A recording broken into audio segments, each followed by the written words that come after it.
stream is started. Verbal confirmation provided when we are broadcasting.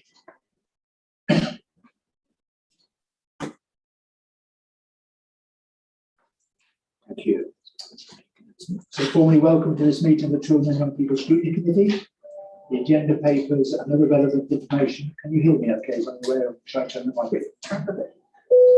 Up better, clearer. Started.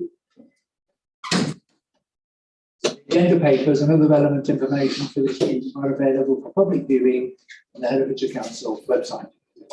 Council is streaming this meeting live on the Herefordshire Council channel and also making a recording. The recording will be available via the Council's website shortly after the meeting is concluded. Other attendees are permitted to film, photograph and record our public meeting, provided that it does not disrupt the business of the meeting. If you do not wish to film or photograph, please identify yourself so that anyone who intends to record the meeting can be made aware. Anyone wish to be so identified? So to ensure that quality of recording is maintained, could members please speak as clearly as possible and keep background noise to a minimum and ensure that mobile phones and other devices are turned to silent. We do have some people online today, so I'll ask them to confirm they can hear and check that we can hear them. So, Councillor Tony Fahey, can you hear and see us, Tony? Yes, good afternoon, Chair, and I can hear and see you. Thank you very much. So we're going to have to see you down here because the screen is turned the other way. I can see the one just to my side, but it's not directly towards us. Thank you, Sarah. And I gather Mr. Andy James, one of our co-optees, is online. Are you there? Andy, can you hear and see us? Yes, good afternoon, Chair. I can hear and see you. Okay, thank you. I'd just like to point out to the meeting that any members of the committee or co-optees with voting rights who join the meeting remotely are not able to vote on any resolutions of the committee. So I'm grateful to you both for joining to make your contributions. Thank you. Also, for remote attendance, our newly appointed Improvement Director, Mr. Daryl Freeman. And I'd like to say hello to you and welcome, Mr. Freeman, and invite you to say a few words of introduction for yourself, please.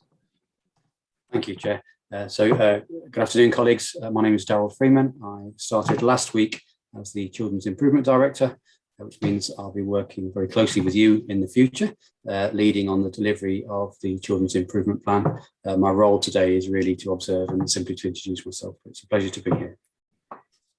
Great, pleased to see you. Thanks for joining us. We also have other officers physically in attendance and ask them to introduce themselves. Yes, I'm Charmaine Lawrence, Interim Assistant Director responsible for early help, MASH and assessment, the child protection and court teams. Charmaine.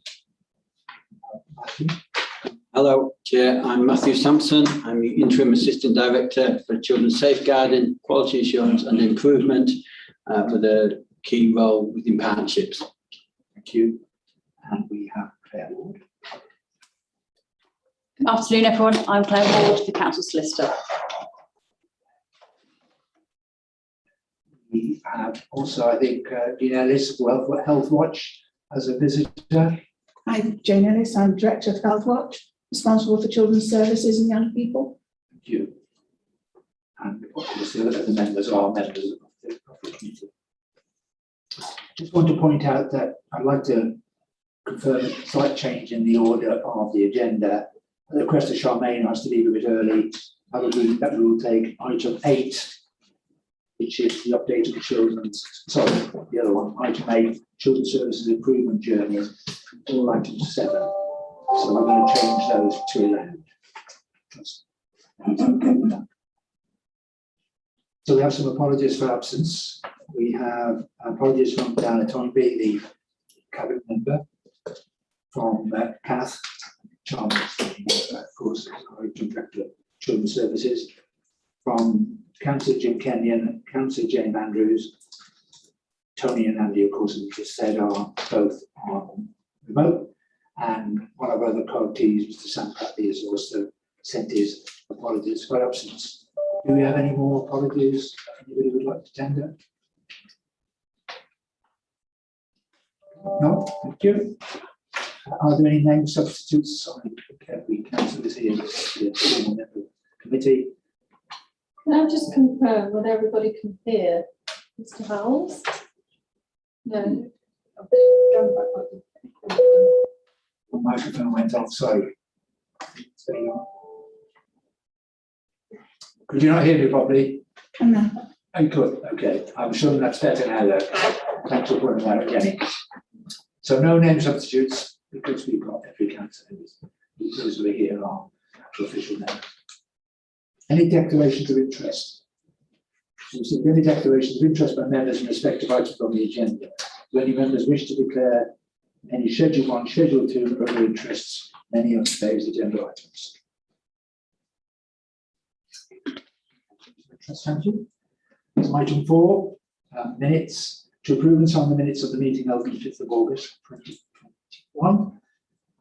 Now, it says here no matters of fact have been notified to the monitoring officer. So I should ask for the minutes of the meeting of 5th of August are approved. But we've had some feedback from members of the public that the wording that would be changed to reflect the fact that the statistics quoted were not slightly but were significantly higher than neighbours. And the wording we used, which I agreed with the clerk to reflect the agreement that figures that the officer stated, saying slightly, was not a true reflection of the fact the figures were widely different. And the member of the public has said actually they're still not happy that that adequately reflects the difference. And the key point was that we talked about our neighbours, about the stats relevant to them. The point was made we should look at a statistical neighbour, a council similar to Hereford, and in particular case quoting Cornwall, which is a rural county very similar to Hereford. And in fact, the incidence of the victims being reported were twice in Hereford to what they were in Cornwall. Jenny. Chairman, I'm sorry. The members of the public are struggling to hear you. You could project your voice slightly. Sorry? And the members of the public are struggling to hear you. Are you able to project a bit louder if that's Okay, bring my microphone a bit nearer. Is that better? Yes. Yeah, that's okay. Right, sorry, my computer was in the way. Thanks for raising that, Jenny. I found these results. Yes, did you hear? I think it's Miss Reid. Yes, you raised the fact that you thought that the detail wasn't accurately reflecting the facts of the case, and I was saying you're making the point that we were referring to our neighbours, but looking at a statistical neighbour somewhere like Cornwall, which was a rural county like ourselves, and their incidence was half of those of Herefordshire. So to say slightly, or even the wording you put, wasn't actually adequately reflecting the difference. And that we wanted to suggest a change. I think you suggested a change during the wording.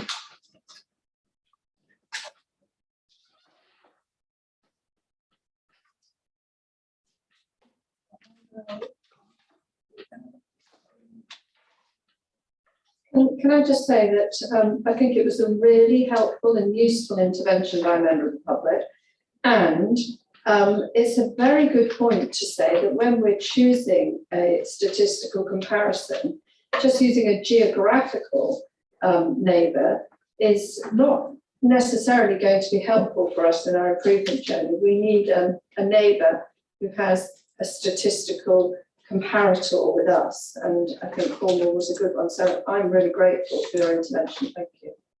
Yeah, I totally agree. When we discussed it and you raised it, I accepted totally that what you were saying was far more relevant, far more appropriate than the wording we changed to. So I'm more than happy to consider changing that wording.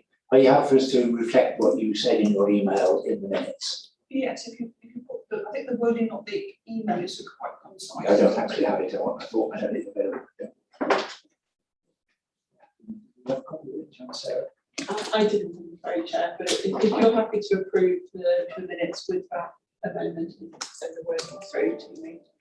Yeah, are we okay? You're okay with that? We will reflect the change in minutes to reflect the wording that you suggested.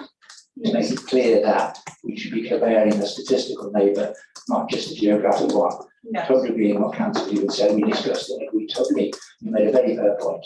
And we will reflect the minutes too. Yeah. And perhaps I just stated twice Cornwall, or actually give the statistics. Because Herefordshire is 99 per 100,000, and Cornwall is 44, 100,000 of Yeah, children. exactly. I thought it was 88, exactly double, but anyway, there is a significant difference, isn't there? Yeah, we'll reflect those figures in the minutes. So given that amendment, are people willing to accept that the minutes of the last meeting were to a record? We have a proposal, please. I'll second. Someone proposing? Yeah, Councillor Andrews proposed. Councillor Wood seconded. I have to abstain because I wasn't. You can still vote for minutes. That's correct, isn't it, Claire? Yeah, you don't have to. If you wish to. You can abstain if you wish, but you can also accept them. It's your choice. You don't have to abstain just because you weren't at the meeting. Okay, I'll accept. So all those in favour? I think that's unanimous, no one against, no abstentions. There was another point that you raised, I think, as well, Sri, about the co-optee. Yes. And that, just to fill in, I can answer that question to say that we have to go through council to approve the occasional adding of another co-optee, which should be done at the next meeting on the 8th of October. Oh, Am I correct in saying that, Claire? I am going to include it in the constitution, yes. Okay, and it has to be approved at the next council meeting. But we were hoping to get adverts out, but I know with holidays that hasn't happened. But we'll let you know as soon as the adverts are out. Yeah, I was going to add that point. Obviously, we can advertise it probably on some like social media, etc. Yeah. So not incurring expenses, and it's been approved, isn't it? So that's why it hasn't been done yet. It has to go through a process to be probably. Okay. I'm also going to, we've also agreed with Sarah that from this meeting onwards, at the end of the minutes, we will append an action list so that we don't miss actions that were agreed in committee that aren't carried forward. It's quite easy to happen. And our work programme is very, very detailed about actual work, but detailed actions that we've agreed to take on individual minute items. It's much easier to miss them. And I know it has been the case that these often been carried forward months before anything was done about them. So in order to make sure we pick up actions that were agreed at meetings, we'll put the action list at the bottom of the minutes now. Okay, everybody okay with that? Right, let's move on to questions from members of the public. We have 2 questions and they've been published, but I believe you'd like to do a supplementary, sure. I want to ensure that supplementaries, you have a minute in which to ask them, but actually there were a number of questions that you felt that the answer raised. So I've suggested that I pick the key one now and submit it right and the others so that we keep to the time slot. You still have an opportunity to submit them.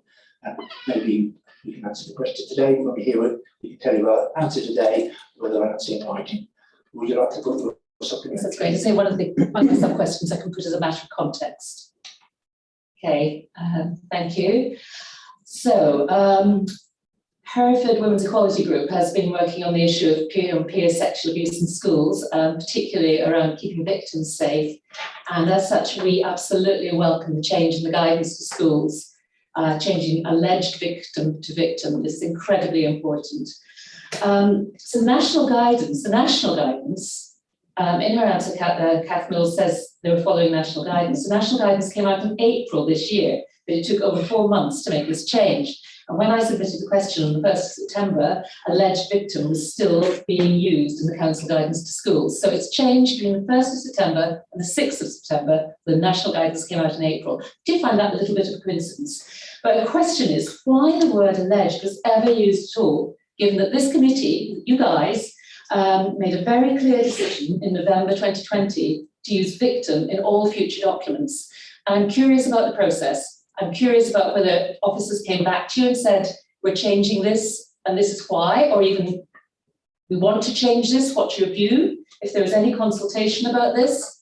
I think that's really very important. If democratic elected representatives make a decision and then it's changed and nobody quite knows, unless you scrutinise very carefully every single document, which I guess is the job of the scrutiny committee.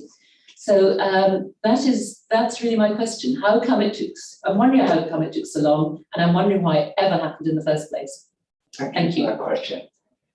Charmaine probably represents the department that could answer it, but Charmaine is quite new, and indeed our interim director is quite new, so it may be that we have to go back into the records to see when that term was first used. Charmaine, I don't even have to add anything to that, but would that be correct? That would be absolutely correct, and I think we will need to go back into the record to look. So you'll have to go back Yeah. and see how it was first used. Yeah. Are you happy with that? Yes, I just say there's the two aspects, aren't there? There's the aspect of history, of the content, of the story, but there's I think, for the question of democracy, there's an important question of process, which I think belongs to the scrutiny committee to hold officers to account, perhaps. Can I just respond a minute? I actually think this is really important because one of the things that keeps cropping up for me is a responsible person to deliver the action that's decided and a date at which it's going to be done. And we are now, and I believe I'm right, Sarah, in saying that there's a much clearer action tracker process in place for children and young people's scrutiny. So hopefully that enormous gap won't appear again. I'll do my best. Well, now we've changed it, hopefully not either, but you'll get answers to both of those. Thank you very But we've certainly to get to you, okay? Thank you. Thanks for coming and thanks for asking the supplementary. I don't think there are any more questions supplementary from the public. There are no questions from members of the council. So now we'll move on to moving item 8 up before 7, which is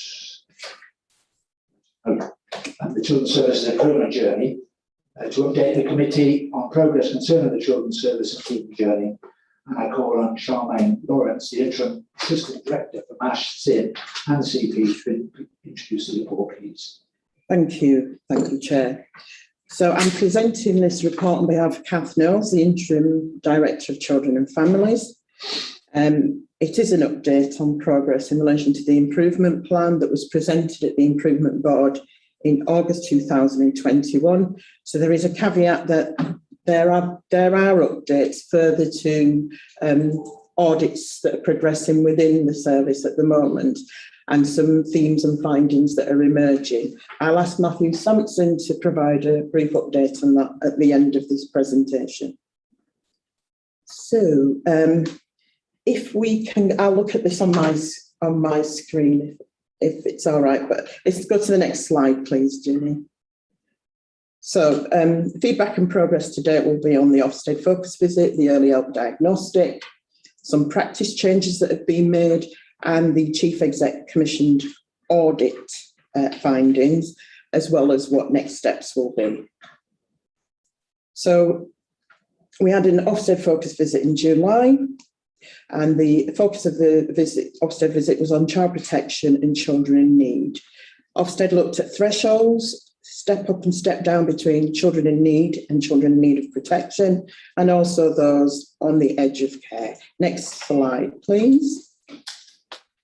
Key findings from Ofsted in terms of strengths. There was a very positive response to the COVID pandemic by Herefordshire. Social workers continue to visit families at home.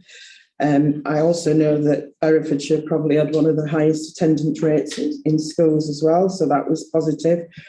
Ofsted also recognised that the new leadership team in place since March 2021 had worked really hard in completing a comprehensive evaluation of practice across the service. I have to say that that's ongoing.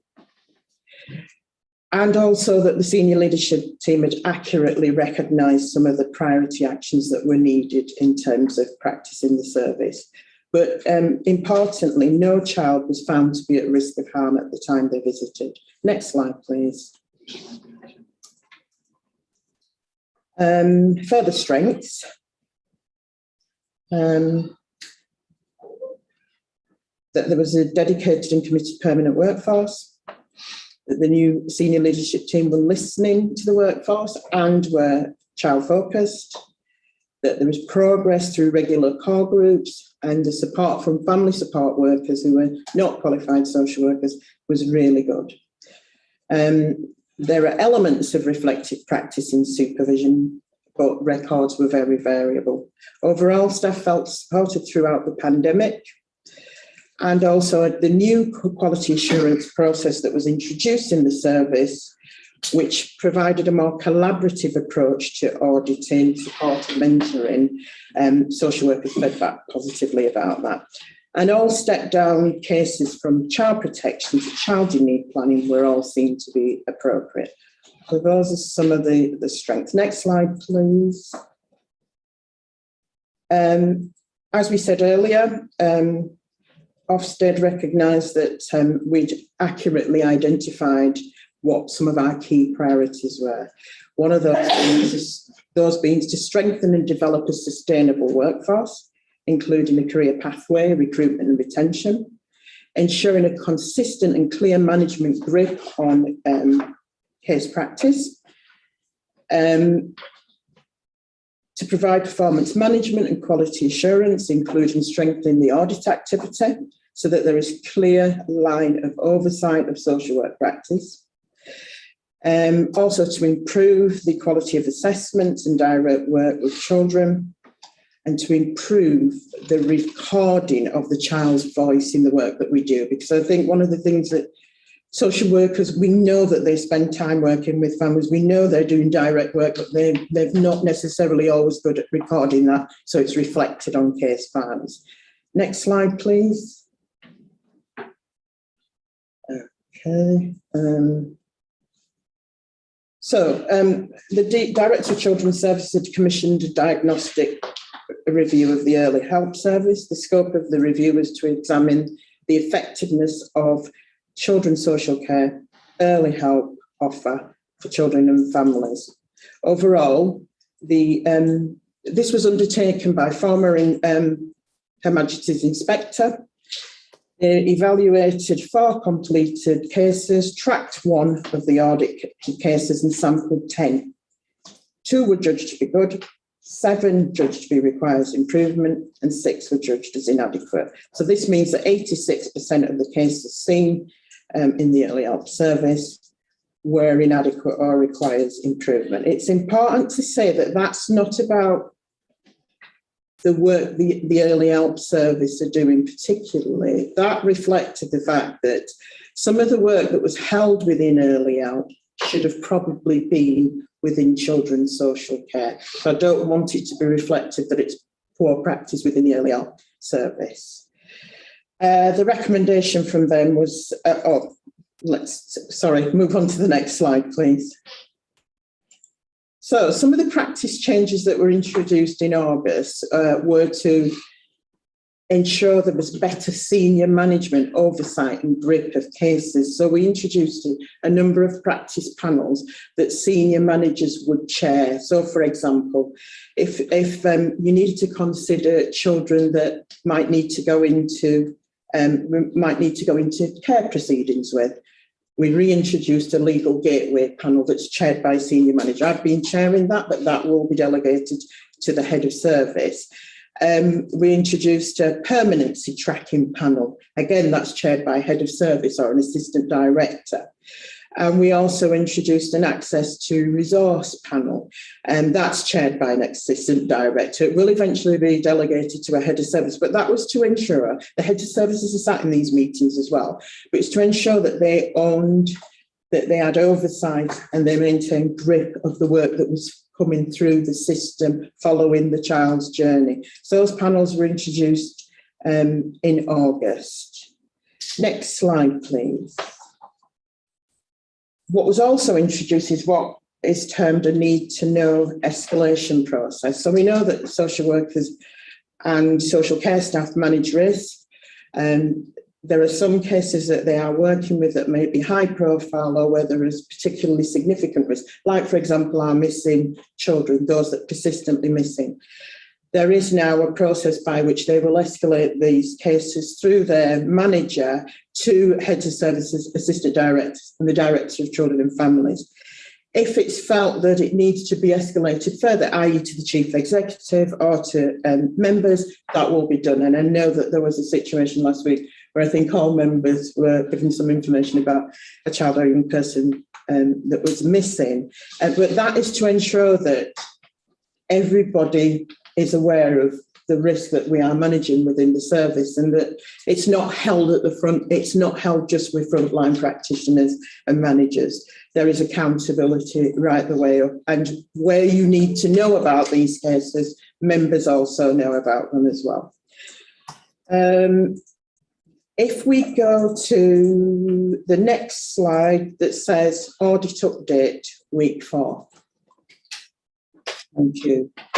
So at that time, the Chief Exec commissioned audit, which Matthew Sampson has been leading on, were 4 weeks in, and these are some of the findings. So the auditors had looked at the early help, they started looking at the MASH assessment, they were offering staff surgeries to social workers and managers. So they were not just auditing cases and saying, oh, this is inadequate, or this is poor. They were actually using quite a lot of time to mentor and coach social workers and managers around some of the findings. And the feedback from social workers and managers is that they were finding that coaching very, very helpful. I think there was something like you were spending about an hour, Matthew, weren't you, in some cases with social workers and managers, so that they're not just being told that this is poor.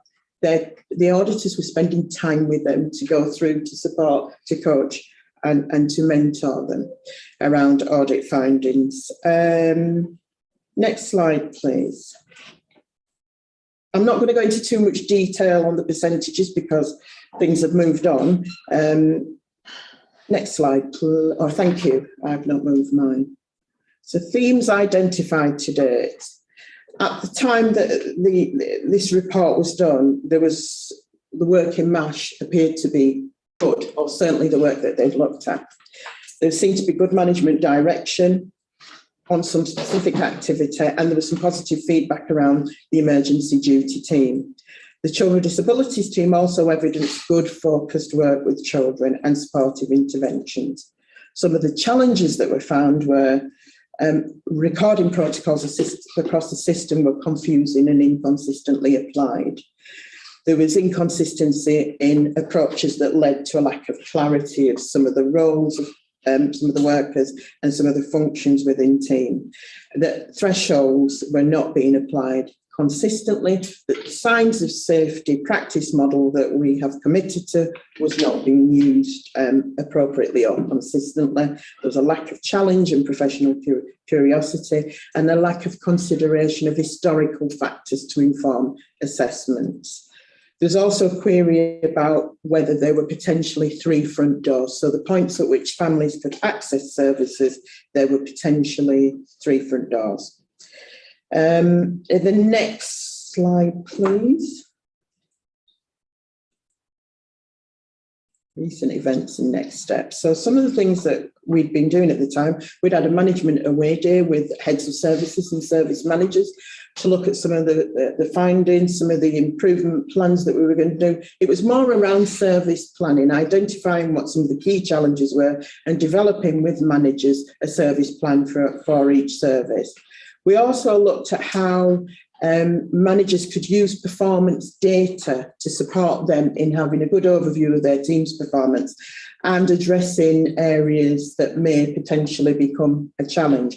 And we asked that to be led from the bottom up, rather than us saying this is what you need. We asked managers to tell us what would support them in managing teams. And we looked at some team building. We would say that it was a positive day, and a lot came out of that. And managers are currently developing their service plans. The next slide, please. In terms of staff development, we recognise that many of the managers within the service have stepped up, perhaps prematurely, have stepped up without an appropriate package of support, training and development around them. And to be fair, some should not have stepped up, because if you've only done, for example, 1 or 2 years of practice, you probably need a few more years grounding before you're stepping into a management position. So that has left the first line management team pretty vulnerable. So we have commissioned external providers to do what is going to be a skills competency analysis to inform a learning and development programme that will be commissioned for October. As well as commissioning a learning and development programme for those first line managers, we're also commissioning, we don't want to call it back to basics, that can be quite undermining. So we're calling it core skills. So it'll be core skills for practitioners, reminding them of what the basics of, social worker practice, assessing, planning and reviews, reminding them about all of that, looking at how they use signs of safety, how they manage the court process cases that are in the court process. So it's basically, it's back to basics, but we don't want to term it back to basics. So that's been commissioned for managers and practitioners, and we're looking at that starting sometime October, November, Matthew. I think that's right, isn't it? If I may interrupt a second. Of course. Councillors would like to ask a question. You brought this around yourself, I'm afraid. You mentioned social workers not being particularly ready for the job they had. Which goes a little bit further than I think, and I would like to know if there's anything in place that social workers can go to voice their issues and voice their, because if they're not listened to right from the beginning, then they're going to make mistakes, and it would seem to me that isn't there right now. I would like to see something in place that the social workers can go to. They're under a lot of stress, every day they're under a lot of stress, and we need to be there to help them. If we're not there to help them, they're going to make mistakes, and they're going to get angry, and they're going to do all kinds of things. So we need to have something in place to help these social workers, please.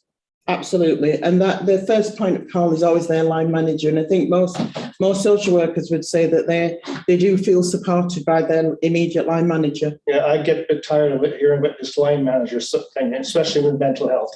I don't want to. I want these people to have somebody in place outside of their line manager, because workers still are concerned. They go to their line manager, something's going to happen down the road, and they're going to be.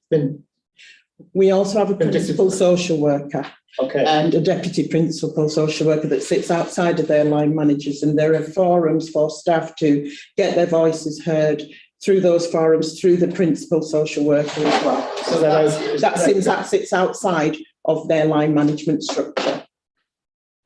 And then if I can confirm, outside of children's services, there is the council's whistleblowing procedure, which goes to either myself as a statutory officer or the chief executive. Okay. And the staff know that pretty well? Yes, we have it. It's part of our constitution, and we do it as part of the chief exec's update. And in the days when we were all in the offices, there were posters around. So yes, it's also going back to Audit and Governance Committee in November. Again, it's another opportunity to just make sure we're promoting it. Thank you. There's also been an escalation policy developed for social workers where there may be disagreement with their line manager, so that they can take that up outside of their line manager. Are you happy to take questions as we go along, Sean? That's fine. Councillor Hanson would like to ask a question as well. I was just going to say that you've had an away day for managers, away day for social workers. Would be good. The social workers will be having theirs. We started with the managers, so they can then take their teams away to develop further the plans.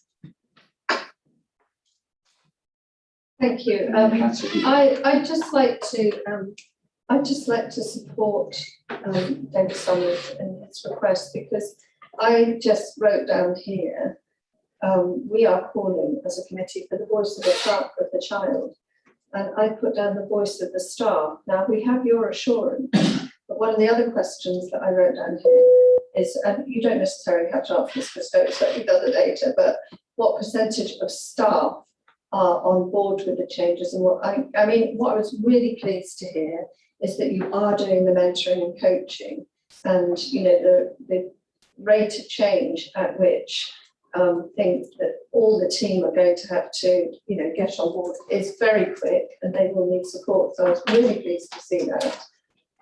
But I think we'd like to see some evidence on this committee of the staff voice, and not just you telling us. Yeah, of course.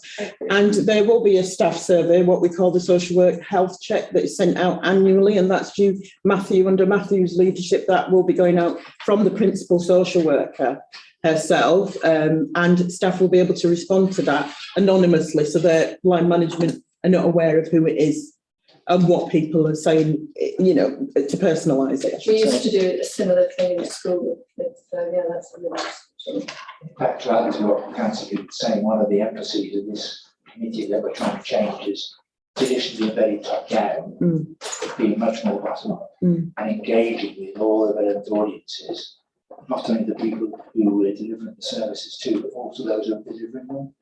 So the question, Councillor, is very much in line with the strategy as a committee we want to adopt by actually meeting with and talking to all those different groups of people to get from their own mouths and what they feel about is what is supposed to actually happening as part of our scrutiny process.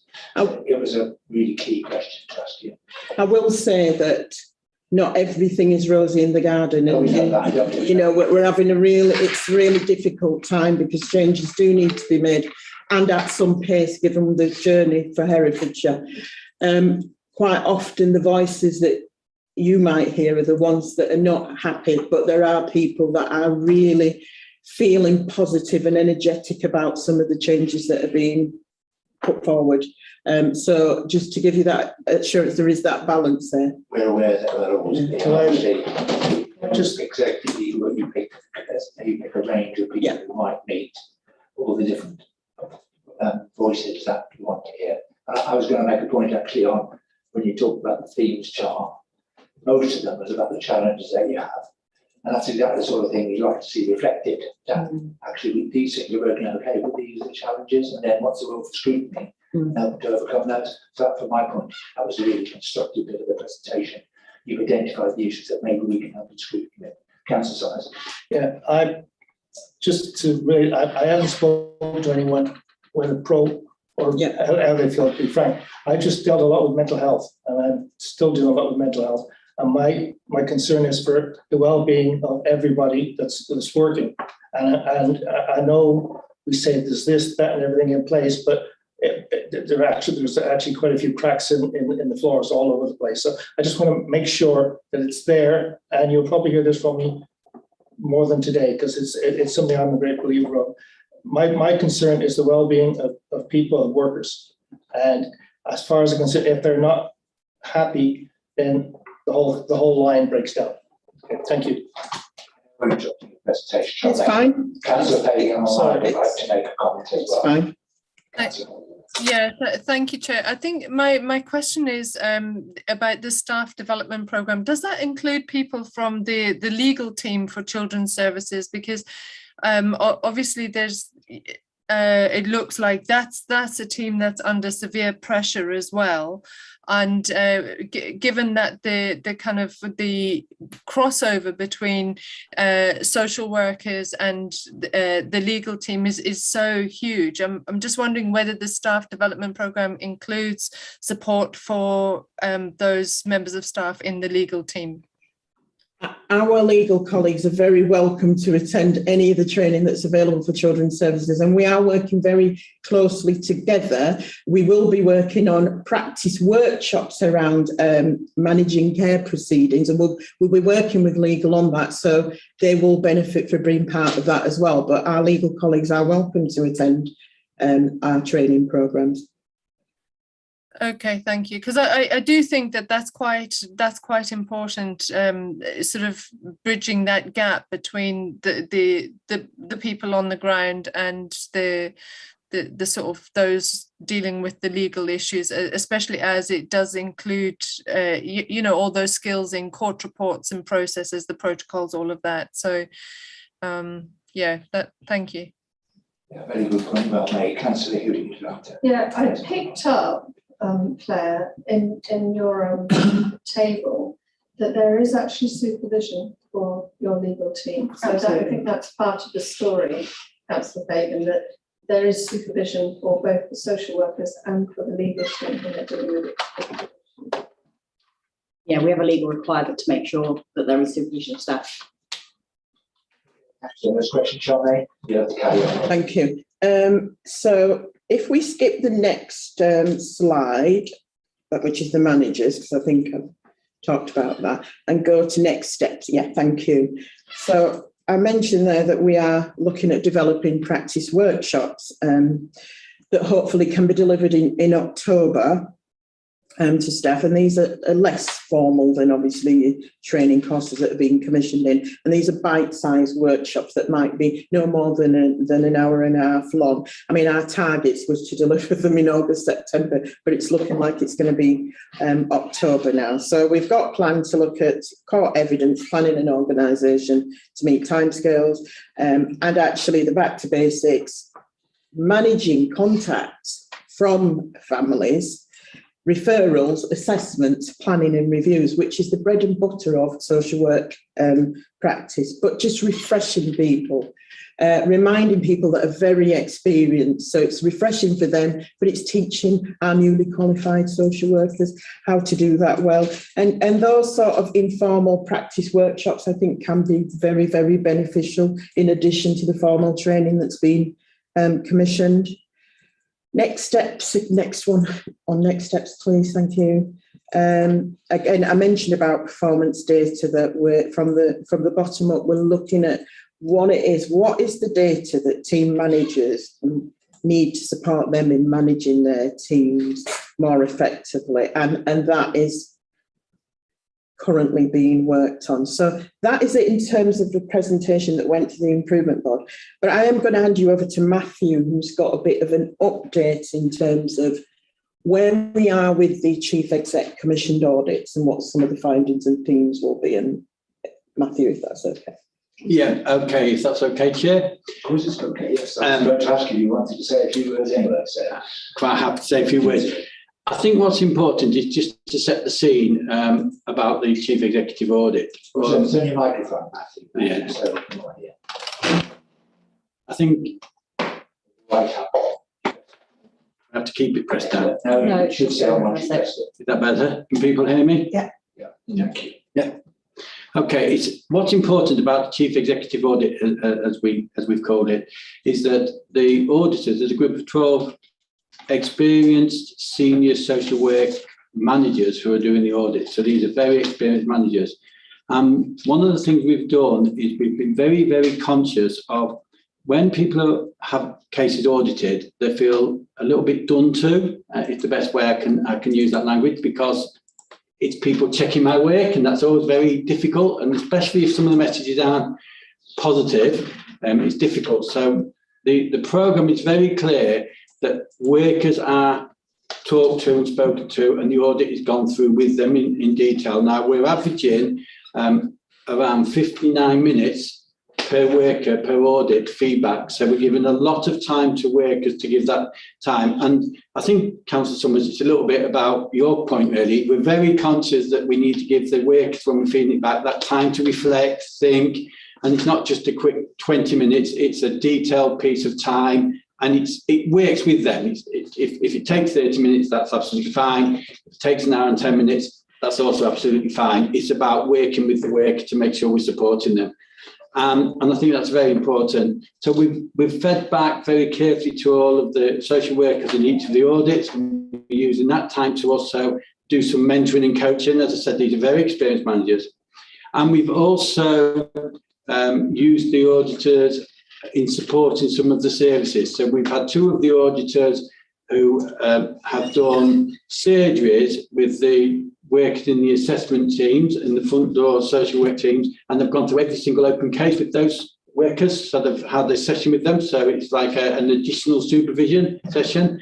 And again, partly to respond to yourself, Councillor Summers, because these are independent people, workers have had an opportunity to raise issues and challenges that are not just about the case, sometimes about how they're feeling, and we've got a direct line if we needed to raise that through to the system, either through Kath if it's something as interim DCS that she can resolve, or and we haven't had any, but if necessary we could go straight to the Chief Executive because it is commissioned his audit, so we could go through to him and obviously to yourselves as members. So there is that capacity for workers, and we're very careful, we're sure to make sure.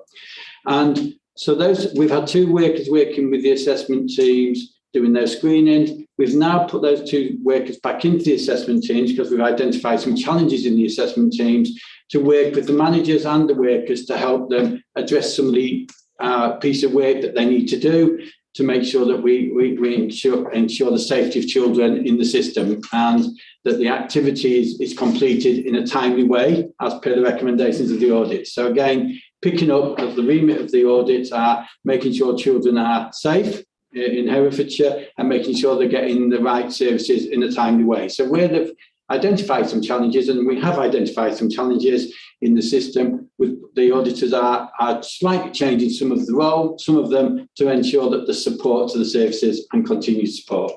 But the audit programme is continuing. We're auditing in early help to make sure that we get the right children in the early help services at the right time. So as you heard from Charmaine, some children at the moment have been in early help and really should have been in social care. So there's a piece of work being supported by auditors to escalate those cases back into social care to ensure that there's an assessment done to make sure that the right intervention is therefore identified for those children and the best way and in a timely way. But we've also working through the journey of the child. So we've worked through the assessment services, we're working through child protection and court services, and when those sections have been completed, we'll move into the looked after children services and look at the issues. So we're identifying themes. As we identify issues and challenges for the service, we feed them back into the management team so that the management team can take some proactive activity and actions. And you've seen some of the actions being identified through additional training, but also some processes and some systems and some procedural changes that we need to do to ensure that children are safe. So that's an ongoing part of it. And the audit programme is still ongoing. There's still a significant number of audits still to complete. We're roughly about 50% away through that process. And we've got a huge chunk of children looked after. So we need to look at what's going on in that section of the group.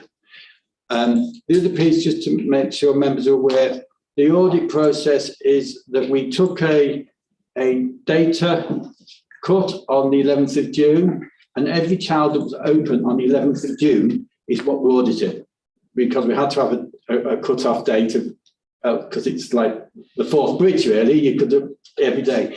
So when they audit, they go back 6 months, so basically to 1st of January. So they look at what's been happening for 6 months, and they audit to the day of the audit. So if I do an audit today, my end date will be today's work, although I'd look back 6 months. In some cases, if there's serious issues or issues that we're not sure about, we'll go back and fill into the history. And when we do the looked after children, because Ofsted do this, we'll go back 12 months from the point of the audit. So we model Ofsted and we model the Ofsted model. So there's some issues, some more themes coming out. We feed those themes up as we collate the themes, and we have the data to securely be able to feed back strongly and confidently. These are the issues and the challenges. We'll feed them into the system, and then we'll come back with yourselves, and there'll be some challenges possible, and some support as members that you can help the service to move forward. But I want to be reassuring that we are really, really conscious of supporting those social workers and managers and mentoring and coaching. Councillor Ansel, yes. Yes, thank you. Is it possible we could have an example to see what an audit looks like? Is that possible? We can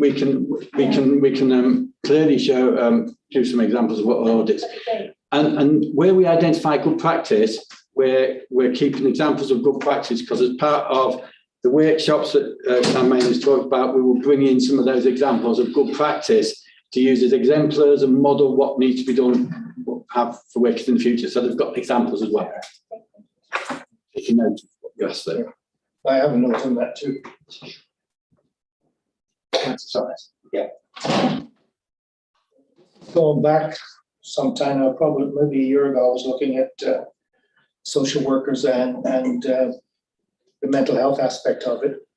And one of the things when I read the documents that every social worker gets, there was a thing in there, and I'm not sure if it's still there because I haven't looked at it recently, that everything has to be reported and it's kept on record. Now, that would scare, I'm not sure if it would be reworded or if it's still there. I did lodge some concerns at the time with the director of social care. I'm not sure if it's been changed, but I think it's something that needs to be looked at, reworded, because the words make it sound like you're there for you reported something and it's on your records for life and it could jeopardize your future.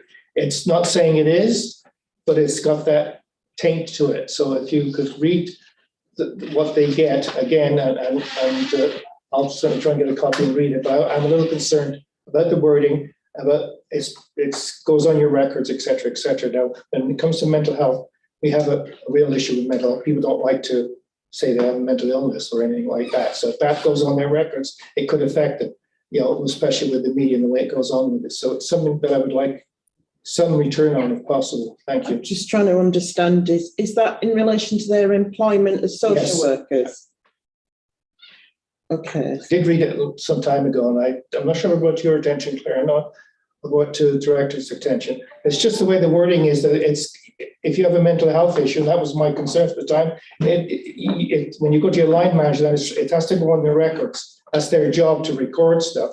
And then you can understand why, but I'm not sure if it's worded very helpful. Anyway, I'll see if I can dig it up again, or if I can get a copy of the work, and I'm not sure if I have it anymore. This is going back a year. I just wonder whether that's just something, Chair Claire, we could just pick up with HR, because I would think that's possibly something in the HR support processes that we just need to check out. And that. Yeah, it didn't get to me, I'm afraid. I did raise it with Stephen at the time, but I doubt if it was before Paul's time. Okay. And it was just something I was concerned about when I read it. Because people don't, especially with mental health, nobody wants it. There's still a stigma. We don't want to share that we have mental health issues, especially at work. And I know there's been examples of the 1,200 workers that we have that has come up. So, and that's the reason I checked into it originally. So I would appreciate it if you would look at that. Okay, thank you. So you finished your presentation? Yes. Yes, unless there's any questions from any yes, members. Before we open up the debate, the councillors have some more questions. Now, I don't know if you've got any comments or observations you'd like to make. We know you're very early into it. You've an opportunity to say something if you wish to do so at this stage.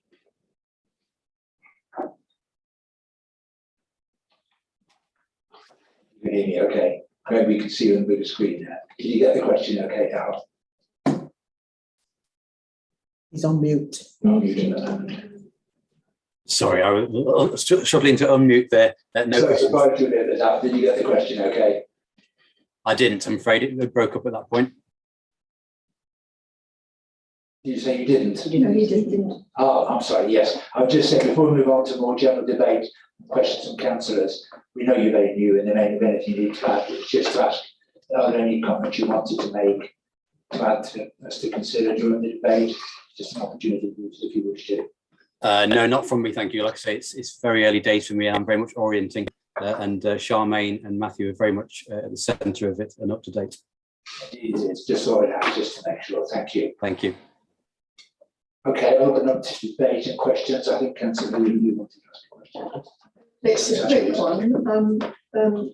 Interested in, I think what I understood is that there are two different sorts of audits going on.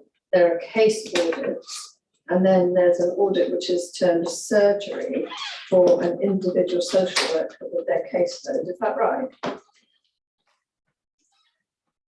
I don't know whether I got that correctly. And I'll speak loud, and hopefully people can hear me at the far end, because I'm not sure my light's working. Yeah, there has been. The surgeries aren't really audits. What the surgeries have been extra support we put into the teams because we recognised there was pressure on capacity, and to help workers to manage their caseloads, we did what we call the surgeries, which are one-to-one sessions with workers to go through their caseload, have a look at what the key issues in the case, and help them to identify what actions can you do in terms of whether that case can therefore be quickly closed or moved on to another part, if it needs further action to move into another stage of the process. And if it stays in your portfolio, what actions do you need to move it forward as well, so we avoid drift. But that was done in addition to the audit. The audits are much more in-depth.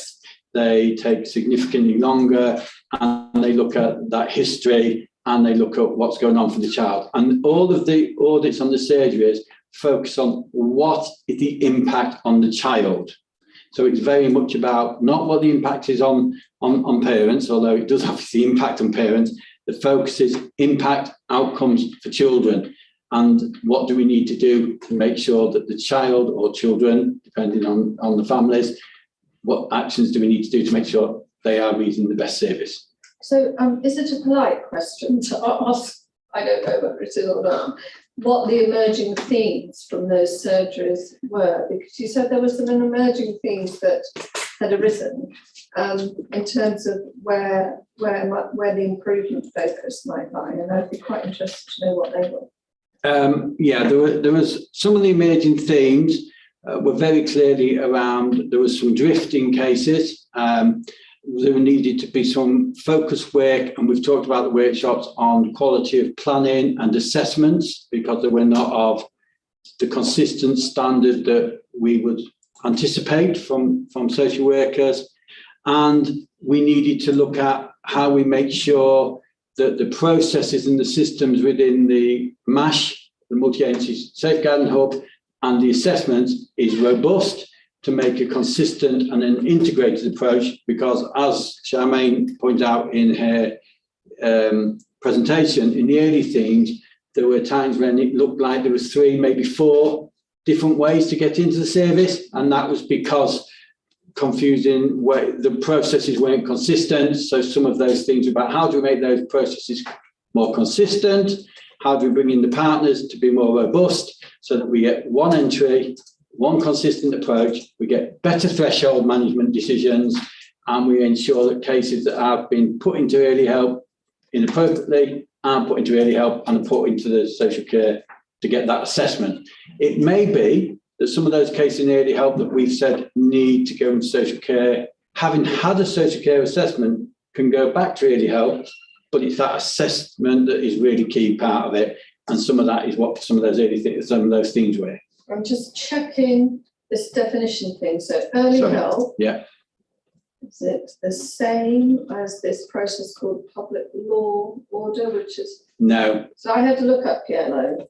There wasn't anything in there, which is it says here, it's the last opportunity for parents to make improvements to their parenting before care proceedings. No, when we talk about early help, we're talking about the unqualified support workers working with families very, very early in the system before the come to social work statutory processes. When we talk about PLO, public law outline, this is when we've on the verge of going into court, we've liaised with our legal colleagues, and families are given a clear letter to and they can contact their own solicitors, and it's clearly laid out. You need to do A, B, C, etc. if you wish to show that you can actually care for your children without us intervening as a statutory body. Simplest, if that's clear. You're clear. I don't relish your job because it's so wide. There's so much going on in it and so many places to look at. I have to admit that when I saw the Ofsted report, this last one, it was deja vu almost. First part of it was like I'd seen 3 or 4 years ago, and we'd hoped we got further than that. But you're new to us, so I won't go into that one. I want to see more connection between. We need to start early now. For example, we have a new perinatal department out on Belmont Road at NHS, and the first 3 months, I think they had 100 young women on board with mental health issues, just like babies. Now, of course, that's where your problems start, is with those mothers and those children. Is there any connection? Could you draw the psychiatrists in there that look after these people? Do you have any connection with them, or is there anything planned for down the road? I know this is very early in your mandate, but it's something I think you need to be made aware of, because I think that's where we need to be looking. If we're going to take care of our children, we need to get to them very early and that's one place we can do it. I mean, I think absolutely. I am very new to Hereford, so that's news to me. But one of my remits is partnerships, and one of the pieces of work I want to be doing is work with the strategic partnerships to look at how we can work much more effectively to ensure that we have better early help, early interventions to support families, because we don't want those young mums, those mothers and those children to come into social care if we can get and support them much earlier. So there's a piece of work. So part of what we will be doing is looking at how we can learn the lessons from the internal audits that we've done in children's services. Some of them do have some lessons for the partners about how we can work better and quicker and more effectively, getting earlier, and that's part of the discussion we'll hopefully be having with the partners over the next few months as we work through the process, hopefully to get in much earlier. If I can be of any value, just give me a shout, by the way. I'm still very involved with mental health and that end of it, so just give me a shout. And that help and offer would be highly appreciated when we get to that point. That would be helpful, Councillor Summers. Thank you. I've got a few questions to ask. First of all, you said that the full presentation of the audit review will take place at next week's improvement board. I assume that will happen. That will happen. Great, thank you. I noticed on slides 10 and 11, you talk about 5 care panels. Yeah. I just wondered how they're integrated and coordinated in the improvement programme. You say on the next couple of slides there's a work review notification.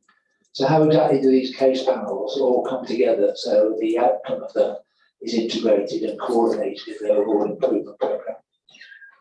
It's part of the improvement programme. And I think the journey of the child is key and critical throughout the system, from early help right through to if they end up being adopted or leaving care at 18. These 5 panels actually oversee the whole of that child's journey. So I suppose it's part of the improvement programme, but just ensuring that there is better scrutiny of the journey of the child and the work that we are doing across the journey of the child by senior managers.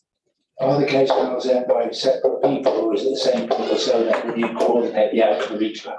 Right, so myself, Matthew and Andrews will oversee all of these 5 panels. We all sit under Kath as the Director of Children and Families, and she will get regular updates about what's happening across these panels. So social workers will present at various panels depending on the stage of the journey the child might be in. So, for example, if we've been working with a family under a child in need plan or perhaps a child protection plan, and it doesn't look like, I suppose, some of the targets that have been set for the family to achieve and improve outcomes for children are not being achieved. With the support, because we do put a lot of support into support families, we want families to be successful. But if we feel that a child's safety is being compromised and we then need to escalate that, a social worker might present at the Legal Gateway panel, for example. For us as senior management, with our legal colleagues and other colleagues around the table to consider that case in some detail with the social worker and with their manager. And our legal colleagues will advise us in terms of, do we think we have met the point where we have done all that we can and we are crossing that threshold for consideration of public law outline, where we're making it very clear to our parents that this is what we want you to achieve, or this is what we are going to be looking at in terms of care proceedings. At that point, they can then have access to their own independent legal advice because we've taken them into the public law outline process. So I suppose the 5 panels all feed into each other in terms of the journey that a child might make through the system. Essentially through senior officers who are as the Absolutely. That really answers my question. Okay, all right. They're not standalone bodies. No. Effective coordination, senior officers in each panel. Yeah. So you can integrate and coordinate the feedback from all of them. Yes. Basically, that's what I was getting at. Right. Okay. Chair, Chair, what it does, it's the panels will help to avoid the drift and some of the issues that came up in the judgment, because there will be that great and that ownership at that senior level on those cases as well. So if it looks like they are delaying for some reason, someone will get hold of them and say, we need to do whatever action to avoid that same criticism that came out in terms of drift and delay. Our permanency panel being one of them. If a child, there's been a decision around this child needs a permanence plan, the social worker and team manager needs to present at that permanency panel, chaired by a senior manager, and to explain where we are in the process. If there are any issues or challenges around the way things are being managed, the senior manager then has that oversight and can do something to support the progress of that plan. Yeah. Okay, that seems to make sense. On page 13, you talk about performance data. I'm reminded that we all as committee members, and I think officers admit that we're data rich, but we're pretty analytical poor. It seems to me that the panel structure helps to go some way toward making sure we make more of the data and more analytical. But I'm assuming you're very mindful of the fact that analytical skills of the data is something we need to address, not just the data, because we can be totally blinded by data, not actually get constructive outcomes. In developing the data, we will also develop the forum that sits behind the data, so the managers will be informed in informing the narrative that you will see. So, for example, you can see an increase in re-referrals at the front door. The managers of the MASH or the front door need to be able to explain the story behind that data so that you can understand it. Why is it that we've seen a peak in referrals this month, or why we've seen so many referrals? They need to be able to consider what factors contribute to that data being the way it is. I think there's an absence of managers' explanation or their narrative behind the data at the moment. So if you can get the numbers, but they need support to be able to analyse that. And I think our performance colleagues can support us and our managers with that a bit more. But it will be the managers. The answers are in those teams. If teams are being managed well, they can explain why we're seeing the data that we're seeing. We need to support them to be able to do that.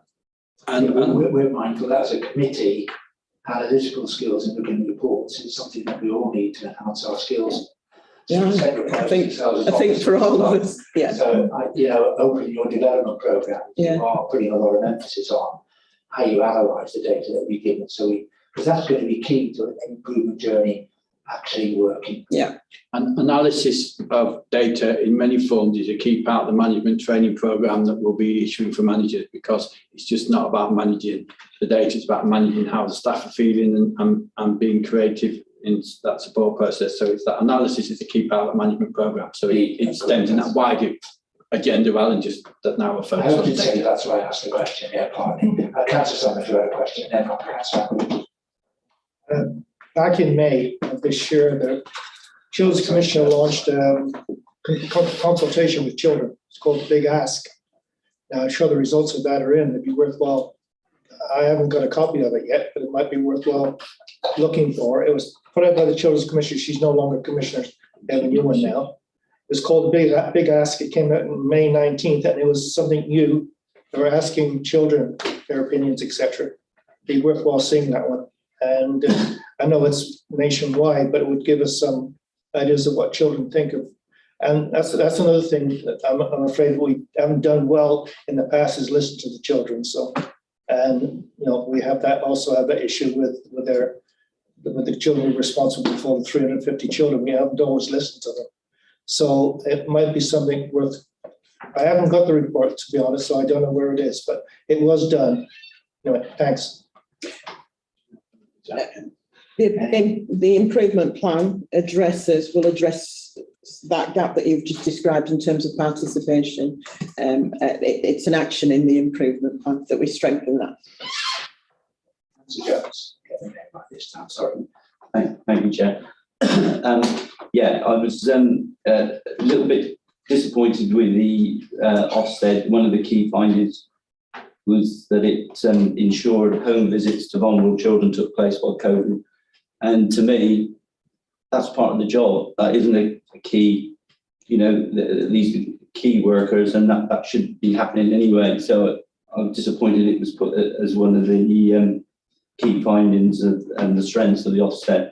But away from that, there's been several criticisms before from social workers about recording visits and the system for recording, the Mosaic system, is being criticised several times. And I did notice in the next steps, the staff development programme, there was nothing in there regarding that. And it was about what is the problem with this recording of visits by social workers, and it was one of the key findings from Judge Keenan that there was no record of attendances and to back up visits.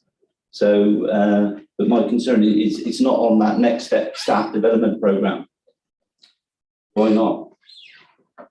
It's not on the PowerPoint, apologies. However, it is definitely part of the development programme for practitioners and managers as well. Okay, hopefully that's your question. I've got another couple of questions. Picking up on Ofsted. When this new committee was put in place, we're reviewing, we started and still reviewing how we maybe change our emphasis and not only just be from a top-down, officer-led, if you like, process, but one that comes from the people on the ground, as we talked about. But also we address other Ofsted report conclusions, and two in particular, we know shorter resources. We've talked about the fact that we may be able to have a scrutiny to come with innovative ways of helping to ensure we capture and retain resources in order to do the job, because if we don't, there's no point afterwards saying, we didn't have enough people. And the other aspect was sustainability. So when you develop services, they need to be sustainable over the long term. So I've asked this question before, I'd like to ask it again. When we design services and the process that we follow, and I'll ask the same question about development programs as well. How did we develop them? How do we develop services? How do we develop processes? Do we go for professional service designers and go outside the council to do that? Do we have people with those skills in the council? In terms of development programs, are we going to outside bodies to get best practice input? So is it all just being done in-house, or are we actually going outside to professionals and other best practice councils that we can learn from and make sure we take those on board and not just do it in-house? I think that's happened too much in the past.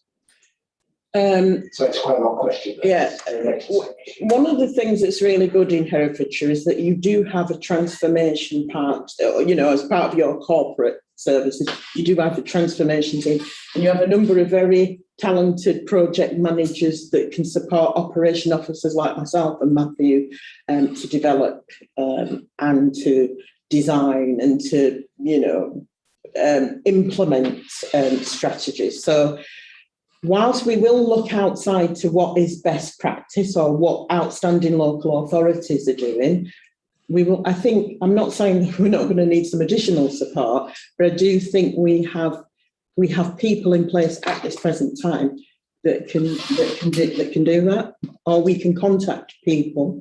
We can make contact with authorities that are doing things that we are wanting to do and are doing it well.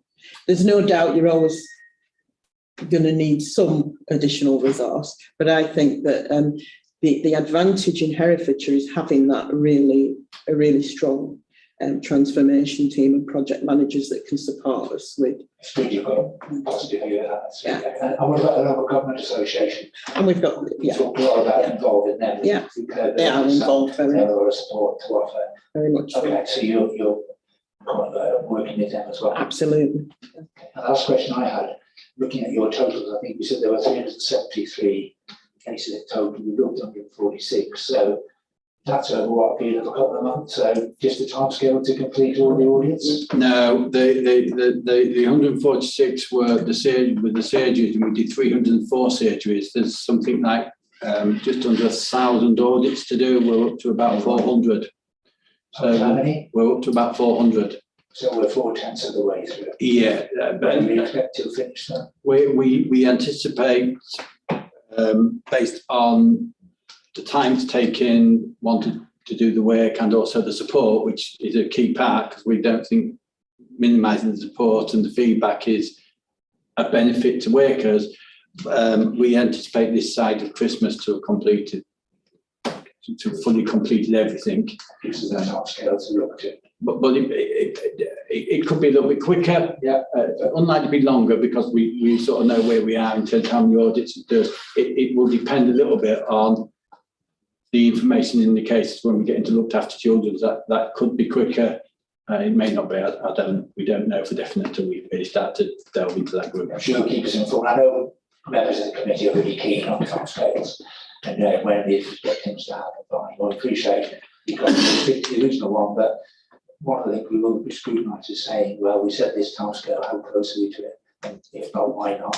It's good to know at least what we can expect. Yeah, it would be fair to say, however, we've used about, we originally thought, original target was the first batch was 13 weeks, but we've used about 4 weeks of that to support staff around additional tasks. We weren't planning to do the surgeries. We weren't planning to do the preparation support for Ofsted, because we didn't anticipate Ofsted to come, and they came, and that took, so we used the auditors to do a lot of that additional work, which took about 4 weeks of that capacity time out, doing the other things that we've been doing. So that's part of the lost time, and also it's become more complex, and the importance of that feedback, and some of that came from the need for the support of the social workers is so important that we've committed to that time, because we think that's really important for the social work staff, because it's about helping them to get that mentoring and coaching and training, and using the benefit of that knowledgeable resource that's available for the service. So we are anticipating it to be finished by Christmas, which it always was a 3 to 6 month programme. We anticipate it to be finished by Christmas. Whether it's the start of December, I can't be absolutely definite on that, but we're into that. At least we've got a pretty good. We're into that range. Yeah. Are there any other questions or comments, Councillor? Yeah, I'm just this. I mean, there may be a couple of picky ones, but I'm just looking at the early help programme, and you indicated that the early help programme is not delivered by qualified social workers, and I'm presuming it relies on volunteers. Am I right? No, it doesn't rely on. You have family support workers, and you have managers of family support workers in the early help service. Very skilled and experienced family support workers I might have in the early help service. Okay, so that's a different qualification to a social work qualification. Yes. Okay. Yes. Okay. And what sort of gap in recruitment is there? In the early help service? Well, from the head of service, I don't think there are major difficulties in recruiting family support workers. So it's not a gap there. That's fine. Can I just say something to you about, sorry, Councillor. Yeah. I think it would be fair to say that both in the early help and in the family support workers that work within the social work teams, the one thing that's coming out of the audits is that they are a highly dedicated, committed and skillful workforce doing what they are doing in the levels they're doing. And I think it would only be fair to actually recognise their family support workers. So that's a star in our absolutely. I think it's important to recognise that. That's really nice to hear. Thank you. Sorry, it's fine. I was going to ask about science and safety, but I can ask you. We'll come back to you, Councillor. No, I was just going to make a comment rather than a question, just to say that these programmes for the social workers, hopefully they think they're great and positive, and they don't come in. That would be the fantastic outcome, rather than thinking, oh, well, you've got to go through this negative. They're presented in such a way that they feel we're so glad this happened.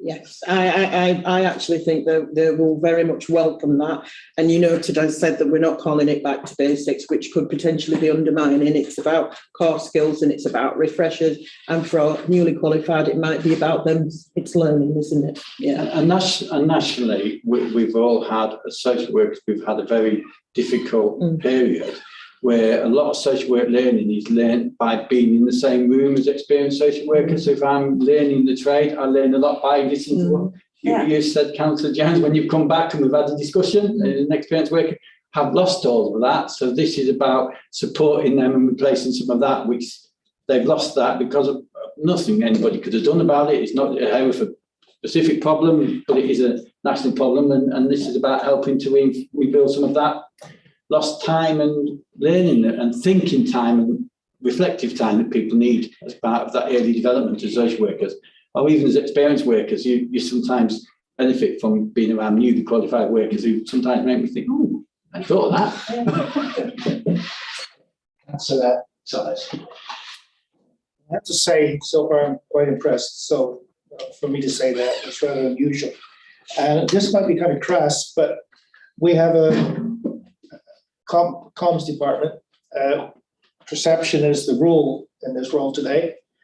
Are you working with comms? Are we going to get anything out there to say what we're doing in the media, controlled, etc.? I think we need to have somebody really working on this because it is a plus, not just for the situation we're in, but for the future, because everyone wants to know how their children are going to be in the future. And also it brings to mind what maybe smarten some parents up, they take care of their children a bit better, but that's apart from the thing. But I really think that media is a big part of this. I know it's a bit crass, but we need to think of the council and where it stands in the. Just to say that the comms lead, I can't remember the name, is Alex is part of the improvement board. So it's very much part of the agenda, the communication. Yeah. And to add to that, knowing that, I pointed out at our first meeting, we're going to be scrutinised as a scrutiny committee by the journalists like who tickle potential program. So we've all had media training as chair of the committee and other senior members who might be investigate or ask questions just to make sure that we represent the improvements that we made in the professional way you'd expect. So yes, Councillor, I think we can say that we're pretty well aware of that, both for the public facing and the officers who might be questioned as well. But you can never stop asking that question because it is a really important subject to make sure you get that. Would you like to add anything to that, Claire? I think we're making sure we look at the communications and aspect of this, knowing how critically important our scrutiny is going to be pretty thoroughly. Yeah, and also, I'm not sure it's gone live yet, but there was going to be a website for the improvement board. So again, members of the public can see what's going to the improvement board, but I'm not sure that is actually live yet. So it's a whole piece of work. Yeah, thank you. Councillor. It's just a final question really, and that's about, I'm interested to learn more myself and be quicker at analytical understanding when I look at a load of information or data. And this heat maps has been talked about for 4 months now. But I would really like to see it and have a date on it, please, if that was possible. And I understand that a bit like an interactive map that you put up, I don't know the history of an area we're doing off our area, it will be a work in progress. But we must have something we can already put on it and begin to build on that. And I think that would be helpful. It's one of those priorities. It's an absolute priority. And I know from Performance Challenge meeting last week, you've got an offer of some support around, there's an offer on the table from Daryl around support that will be provided in that area. So it is definitely a priority. So maybe we can hear a bit more about it next time. Yeah. Okay, I think we've had a really good debate and a lot of questions which have been answered very thoroughly, openly. Really appreciate that. Compliment Councillor Summers, who's I think you were a compliment indeed. So we appreciate that. Thank you. So, thank you for that. But now it comes to us as a committee coming forward with any recommendations we feel we need to make as a result of this presentation. Has anybody got anything? Councillor Johnson, you want to ask a question, didn't you? So No. that's one. You okay? Can we move on to? No, I was only going to say there was a panel on the programme last night. Was there any involvement in the programme last night? Right, so any recommendations, any committee member would like to suggest we look to the improvement? Question? Yes. No, like, Jane, sorry. Hi. Yes. My question really for the committee is, how are you going to be informed about the progress being made in these developments? Obviously, your needs are different from the overall team who are actual practitioners, but you still need to know how the improvements are happening and how they're going to be measured and against what performance standards, so that the scrutiny committee has a firm understanding of we were here, we're now there, and we're going there. Yeah, two ways in which that's happening. We were originally of the view that we may well have chair and vice chair on the improvement board. That was decided for the purpose of integrity that would be the most appropriate way for us to be involved. So then the question of how we are kept in touch with what comes out of the improvement board is obviously the relevant one. And at the moment, there are two ways we get that. We do get regular briefings of what's come out of the improvement, such as we've had here, for example. And we also have myself and Jenny as chair and vice chair have a weekly briefing directly with the chief executive, one-to-ones. So we get absolutely it's on guide exactly what's happening and what developments there are, and we have a chance to ask questions of him as well. So there are two ways in which we get, as a committee, we get briefed. I think it's fair to say we still have to enhance quite how we get the improvement board and the improved plan developments properly put in place. But we are getting, as we've done today, obviously, some really thorough answers to some serious questions. And as I say, we do get that one-to-one every week, committed to the chief exec, to the chair and vice chair. Any recommendations, anybody particularly? I've got two or three if anybody hasn't got any suggestions. Well, I guess we could have a recommendation around when we see the heat map next time. Or recommend that that's expedited, at least in its initial form, so that it can be built on. That would be, we'll go through individual after some voting number, add that to the list. I've got a couple. I've said the development programme should ensure it includes members of Children's Services legal team as well as social workers. I think that was discussed and said you would, but that's a recommendation to make sure it does actually happen. I suggest that should be one of the recommendations. And I also suggest we should have a recommendation said that scrutiny should review all the challenges that were identified in the presentation of the themes. In the improvement journey with a view to identifying elements with which scrutiny can particularly help. And I also think that officers share a copy of the audit documentation with members of the committee. I wrote down as a result of the conversation, and we had some suggested by Sarah as a potential ones as well. Suggested. I think those are just the generic ones. Oh, they were generic, yeah, okay. So we've got three particular ones at the moment. Anybody want to add any others?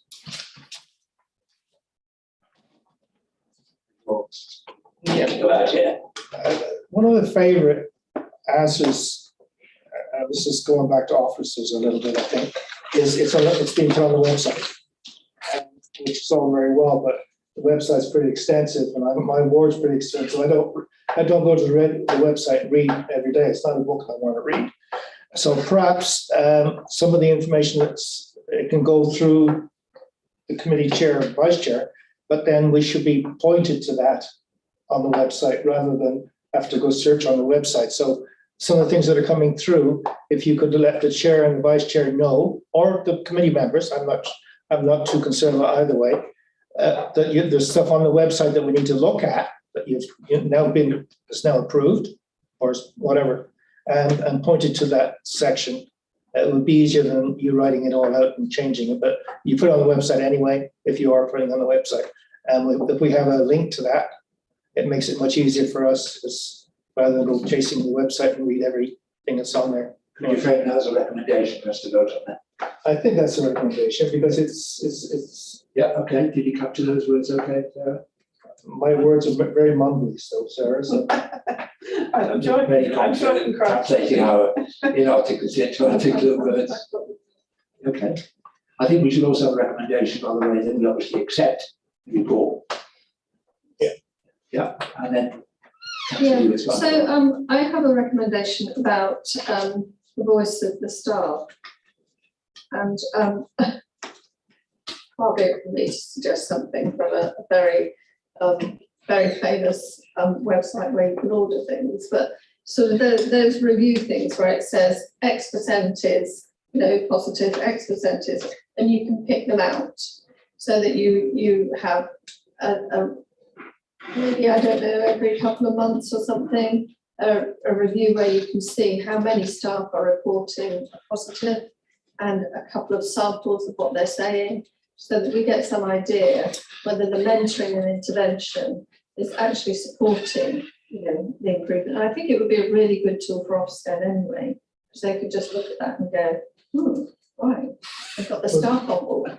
And I think we can use the principal social worker to Would that not be part of the first one? Yeah. Yeah. Have you got a wording for that recommendation then? Have you got anything? So I reckon we've now got 1, 2, 3, 4, 5, 6, 7 recommendations. Do you agree, Sarah? Possibly so. Just Would you like give me a moment would you like to read them out to us to then, try please? and yeah. Work something. So we could have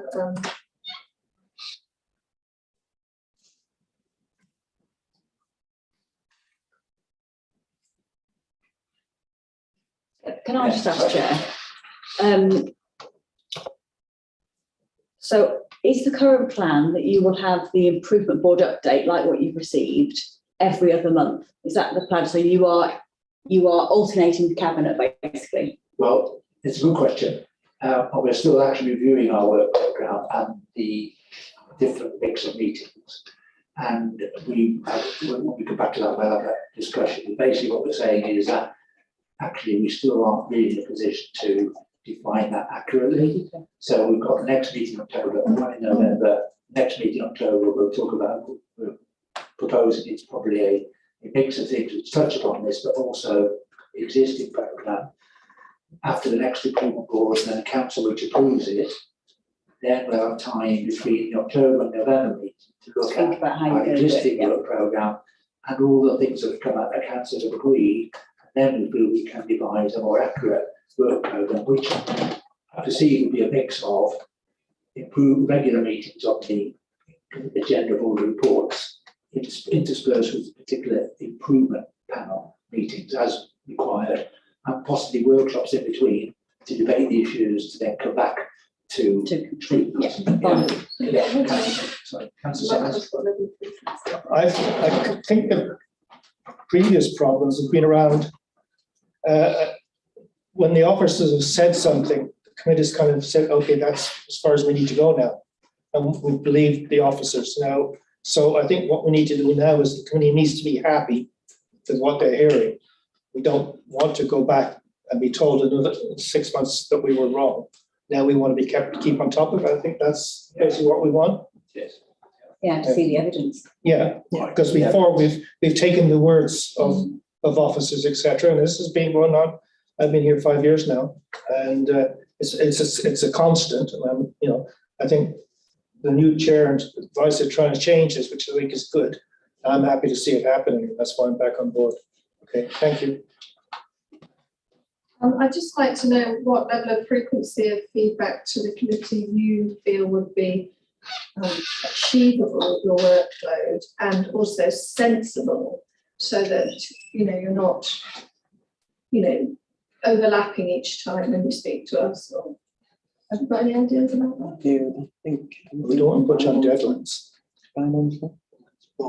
Can I ask the boards monthly?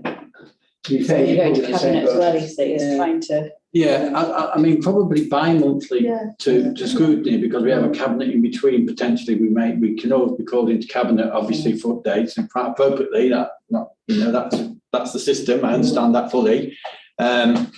So bi-monthly, it ties in, because it's about you're seeing the report that goes. So you've seen the last report of the board. There's another board coming up. There'll be an updated report, go to the next board, and so it binds So to we it. could do it on the basis of, having seen that, we could bi-monthly, you know, say a couple of weeks before you're going to say, actually, could you give us and focus in on what we want to hear about, rather than you've given us a fantastic overall general thing, and you might want to tell us some stuff we don't ask about as well, but we could ask you specifically. Yeah, absolutely, and that's actually very much in line with how we've been considering we might develop the meetings of this committee. We still have to finalise, like I said, but right early on, working with Sarah, we produced a work programme that says that the fixed meetings that are scheduled right for next year, things like looking at reports you have to look at are every 2 months. So I suggest that you would probably end up with interspersed between those 2 months. In other words, you have a meeting every month during the period of this improvement plan, which is probably 2 years. I think we all agree that's what it was going to take. That we have a bi-monthly meeting, which is relatively flexible on the agenda, to determine pretty close to the meeting of issues that have either come up that we need to scrutinise, or ones that we scrutinise and need to report back to. Yeah. So that fits pretty well with what we thought earlier on would be the way that would go. So the November meeting is actually scheduled as an improvement type meeting rather than a regular scheduled one. So it's like we got our plan together and we're working out. So perhaps gives you a bit of time, Sarah, to get all the recommendations. Yes, I think so, Chair. Would you like to go through what you reckon they are, please? On the screen for you. That'd be great, thank you. We agree with the whole.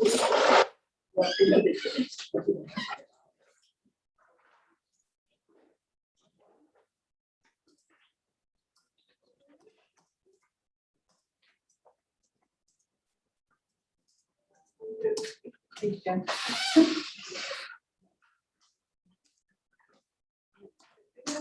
Actually read that. Go to the heat map to share with the committee. Yep. Yes, so I've just put the general point that the committee, having reviewed and noted the update report, makes the following recommendation. So the progress on development of heat maps shared with the committee. Do we want to put a particular timescale to that? By next meeting, too. When's the next meeting? Yeah. Not the one automated. November. The November, by the November meeting. Not by November.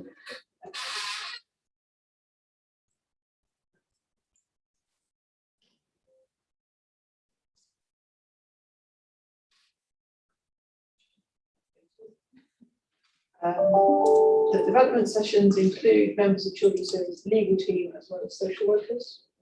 Yeah, I think that covers what we said. That the committee review all the challenges identified in the report with a view to identifying areas where scrutiny can contribute. That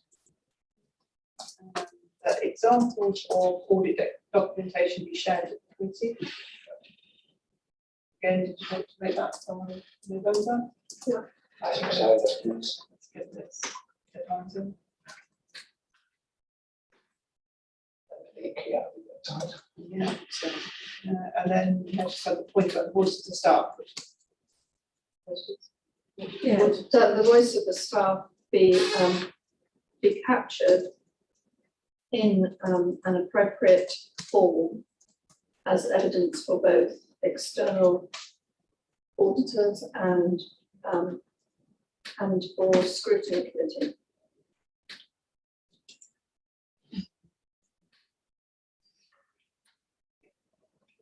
That's what Jamie is that we accept the report. Did you want that? I put at the start that you have reviewed and noted. Okay, that's okay. Yeah, okay. Is that acceptable? Will you all agree that? Yeah. captures what we all wanted. So somebody propose we accept all the recommendations, please. And the councillors? Yeah. Councillor Anson? Councillor Jones, you're seconded? Yeah. All those in favour of those who can vote as councillors? Well done, and thank you very much. Thank you. You want to do this now, I guess. Thank you. Thank you very much. Thank you. Thank you both. That was very useful. Thank you both. Suggesting might have a 5 minute coffee break. Yeah. Yeah. I was ready. No coffee. Yeah, you're ready to go. Okay. Yeah, 5 minutes.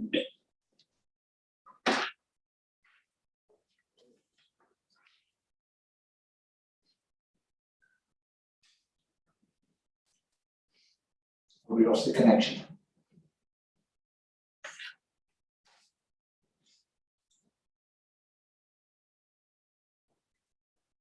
Thank you. Right, we're now looking at item 7 on the agenda, which is update on Children's Legal Team Improvement Plan. It's to update the committee on the progress made on the Children's Legal Team Improvement Plan since our support on 20th of May 2021. The award acting deputy chief executive and solicitors to the council to introduce the report, please. Thank you, Chair. Firstly, just want to make some apologies. Kate Charlton's on leave. She's the head of legal services, and my 2 heads of law, which is Tess and Kim, who last time you saw, but they weren't permanently appointed, have been permanently appointed. They're with the district judge over in Worcester tonight. So very sorry, there's been a diary clash. So you have just got me today. Positively with the joke, hopefully. No, it's just part of the the normal business that we do with them. But that was a diary clash today. So, but they have produced this report. So we came very early to you, remember, in May, for those that were on the committee at the time, to talk about the impact of the YY judgment and the steps that legal services need to take. What this paper now does is give you the clarity about who's the action owner, when are the timescales, and actually what progress have we made.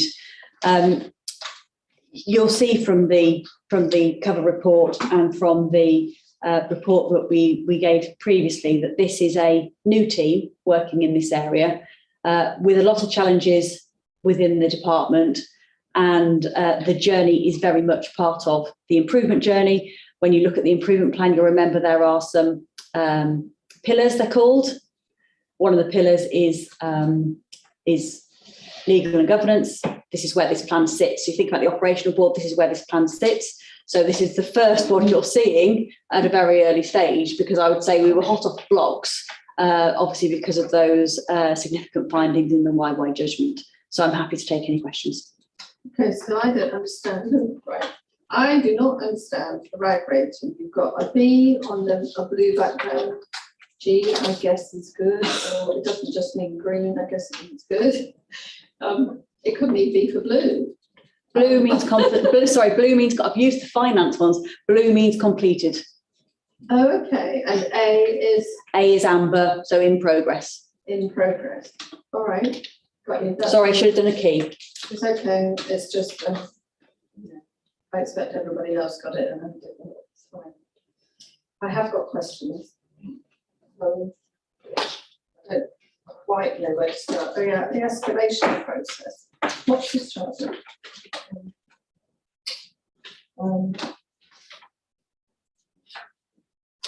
Sorry, can you give me a minute? Maybe ask somebody else. Yes, Councillor. Yeah, about the legal service update. I was just, I mean, everything looks fantastic on there because there's nothing, it all looks great. But is that a true reflection of what happened? And why wasn't I would have, this time last year, I would have could you not gone back to 2019? Because last year, because of the COVID, I just wondered, is the figures right? Okay. out? People have worked really, really hard. That's why there's blues on here. Yeah. But I'm still worried about there's a lot of ambers here, which is the long term. They're not the quick fixes, the quick things that we could do. So I think it's a testament to my staff that aren't here, who have worked incredibly hard but every day is a challenge, I'm not going to lie. You know, it's really, really difficult. They are at the coalface of this with social workers. In relation to the last appendix, you mean, because we only took the service back in-house and then developed our key performance indicators, we've only got this year of data. That's why we're only looking at last year. Right. Do you see what I mean? That was the reason, because it was with Warwickshire before then. Right. So that's the reason why. It just looks very good. That's all. With the legal summary below cases against going back. But what you'll see is a significant. No, they're higher this year. So if you look at I see care proceedings, you know, significantly higher, which is the pressure again. So what that's showing is just I couldn't work out the percentages for you, you know, but we've got a lot more work basically is coming through the system, which is what you'll expect because of the nervousness about the YY judgment, the audit work, which is going to, you know, they said about this work in early help that should be in another section. You're going to see this all coming through, which is putting another pressure in the system. Yes, so I'm looking at page 45 and at this appendix A. Appendix 3. Yeah. And I'm interested in the big figures. Yeah. So what I'm going to ask you is maybe a bit of a tricky question, but 14 HRA cases. Yep. Do we need training in human rights law? I think that will be captured in the practitioners. This is where children have been within our care, and we haven't taken the appropriate action. So what does HRA mean? So it's the Human Rights Act claims. So this is things where we have deprived children and families of their human rights. Yes. Okay. So what I'm asking you is, are we putting in training on human rights for your legal team? The legal team are trained on human rights. It's not the legal team. It's the actions of the social workers. Okay. So, for example, in the issue about not bringing cases to court soon enough, the issues about not involving parents, this denies parents their right to contact to their children, things like that. That's what that's talking about. So what I'm looking at there is thinking, I mean, they're not lawyers, are they? No. So at what point do social workers get the legal aid that they need from your team to actually, you know, to understand that actually in this case you have a human rights issue going on? Yeah. So any social worker could contact legal services for any advice at any point. They are provided with training, but as you can see from a small team, a lot of the work is in court every day. You can see from these, you know, you can imagine how much time they're spending in court. So it's trying to balance that. But the human rights and the impact on this is the sort of work we've been doing, where we've been trying to review cases, give feedback back to children's services, say we've got an issue here, and then you saw those spotlight kind of workshops. That's what we do, and often either we will present that training, or we'll get an external firm to come in and we might just give some anecdotal evidence about what we found in Herefordshire, so that it's always Herefordshire-based training. So what I'm asking is, have you highlighted this as a workshop issue that you need to deliver to social workers? I'll have to come back to you if that has been highlighted or not. Yeah, I'm not sure. And what I'm also interested in, going on the same line, is those, do we know whether these human rights cases, that what number of the care proceedings, which is 39 at the moment, so as you said, it's going up, but what number of those care proceedings relate to these human, are actually, yeah, how do those overlap, those two figures? I'm not they're usually legacy cases. With what happens is they go through the care proceedings, or there might be a discharge, or they could be one of those ones at the top. And then usually what sounds awful, it falls out of the case. But when a court's looked at it and said, well, you did this wrong and you did that wrong and you did that wrong, then a Human Rights Act claim comes as a result of that. So they will all be cases within our system, but they might not be live cases within the court arena at this present time. Okay. Just before we move on, Jenny, has Councillor Fagan left us? No, she's still here. She's just got her camera turned on. Okay, I just want to confirm that she can still hear us. I can hear you, but I didn't realise my camera was off. As far as I'm concerned, the camera's on. I couldn't see you on the screen. I was just checking. I thought you were, but I was just. Yeah, no, I am here. Thank you. That's better. Okay, just wanted to make sure you were. Right. Just before we ask, follow on to what Jenny's question. On page 45, item 15 says that there are 14 live HRA cases, and there are 11 this time. Yes, it's an increase of 3. And then the line below says HRA cases settled or to be settled. It seems to me that should be a number of some sort, and it's here. What that means is that they're all not at that settlement stage at this time. At all. At all. They haven't been determined whether there is a settlement needed. Or what the issues are. So sometimes they are very early. So human rights claims are particularly complicated, but they could be at a very early stage of the process. So there's none at that kind of resolution stage at this point. So that means they aren't necessarily confirmed as being actually HRA cases. That's right. I think these are all ones where we've got letter before action. So they are really, yes, they are actual cases. They are. So there should be some numbers in the line saying to be settlement, really. Or would you say, although they are actual cases, we haven't got to that stage yet of actually putting them into settlement? Is that what you're saying? What it's saying is there's none where we've accepted and we're settling them. So we believe they're actual cases, but we haven't accepted. We haven't assessed them. Because we're going through due process. Yeah. Okay. It's a bit confusing seeing none and then. Yes, I understand that. Just maybe that the wording might look different. Yes, I can look at that. Yeah. I mean, this is what I get monthly as the manager of the service to see what I'm using this data to look at resources, caseloads, mental health and stress of my staff. That's what I use this data for. Of course, I understand. Right, thanks for that. Councillor Hanson first, then back to you. Then we'll come to you at the end. Okay.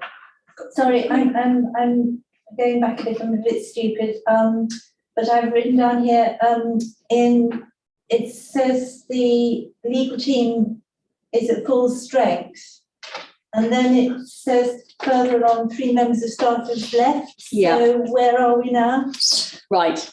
I've got an update today, so I'll take you through this because this is really important. Sorry if I turn my computer off to make sure you have my full attention, but let me just get this detail. So.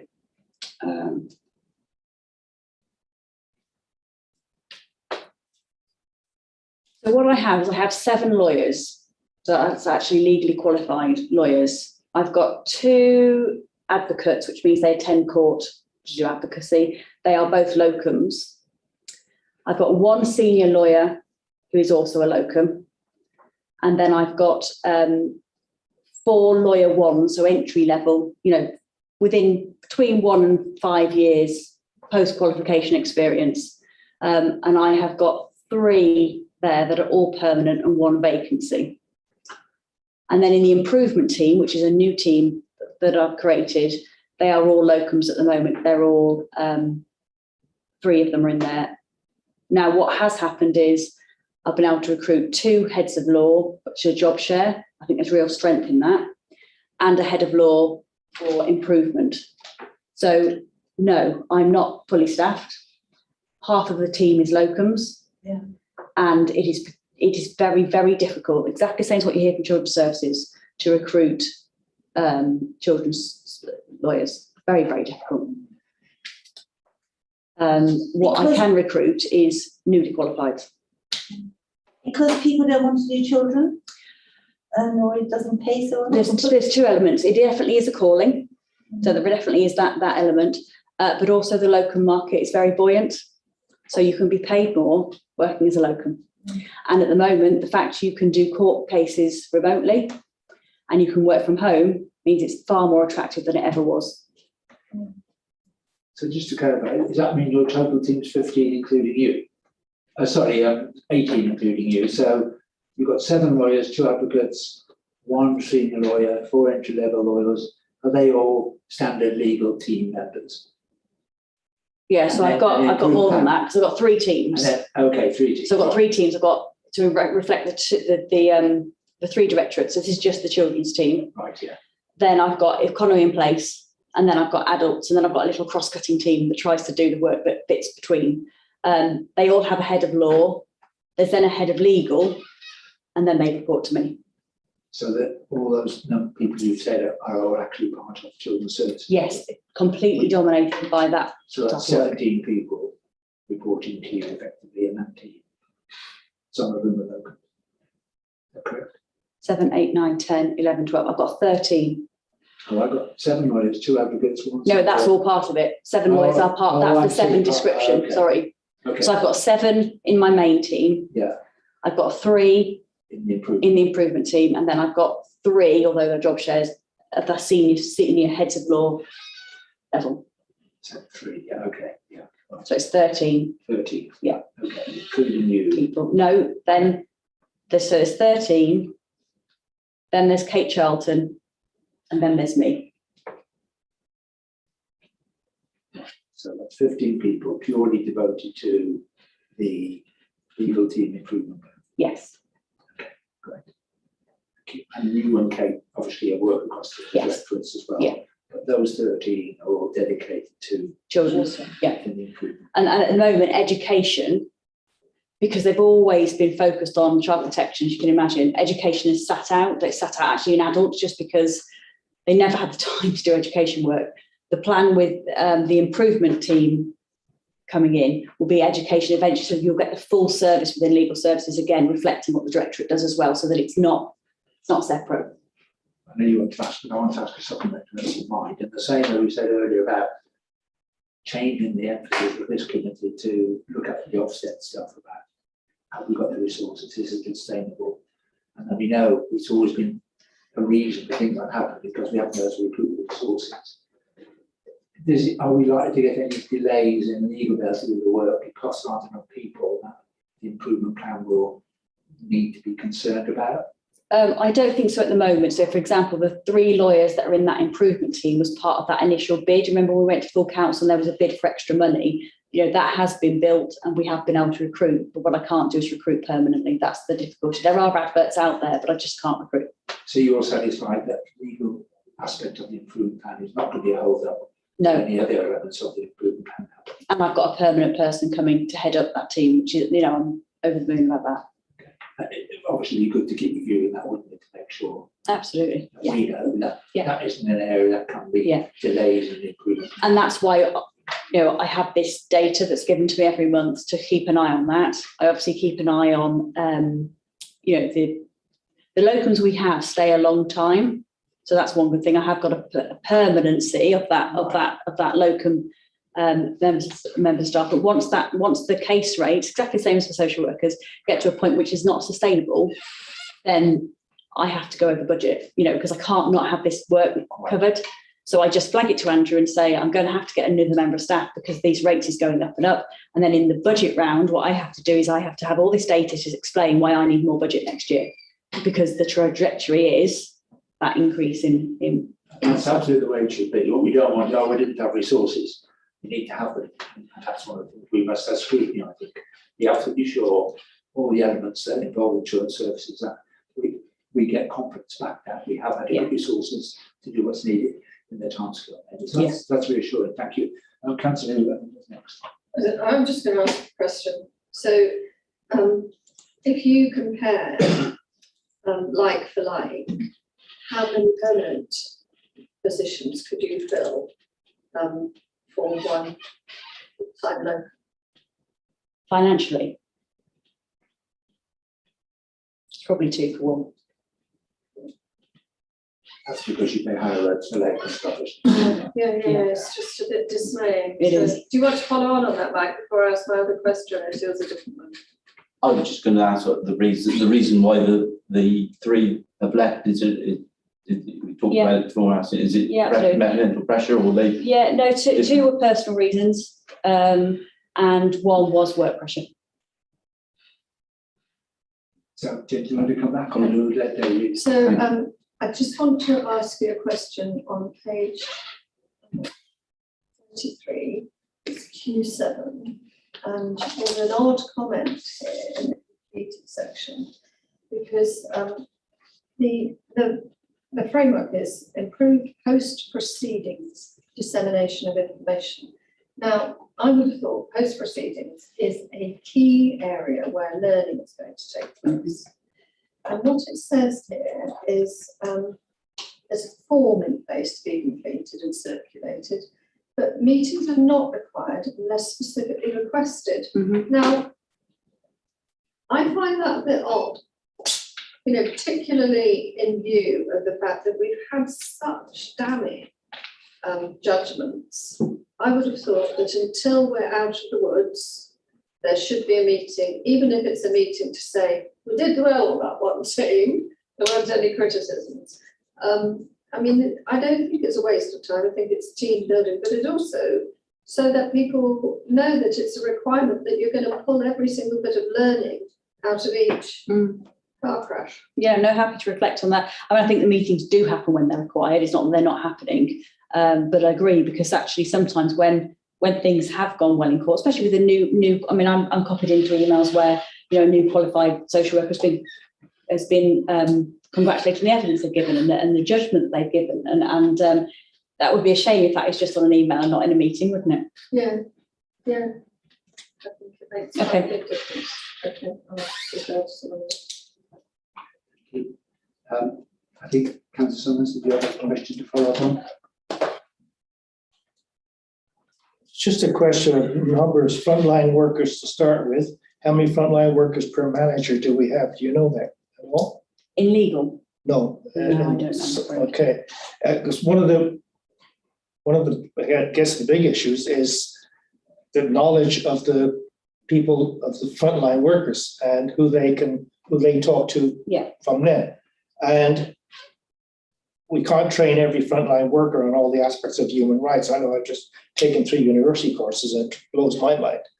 So I think we need more, we need to know how many managers per how many staff, frontline workers are concerned, and try and make sure that those managers have the knowledge, or have some knowledge that will red flag them to go to legal. And is there anything in that process somewhere along the line? Because it seems that everything starts at the front line anyway, whether we like it or not.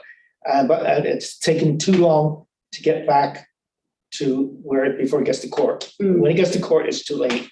Yeah. So we need something in the middle that kind of prevents that. And I mean, is there anything there at the moment? What we've said we'll do, and it's on the list, is the service level agreement, which will be a written document about what legal services do and what they can, you know. So, for example, you know, in the past we've done, day surgeries where social workers can just drop in, and we will set that out again and re-promote that as to what the service is. But that's how we try and catch it, is by that personal relationship that you have with your solicitor.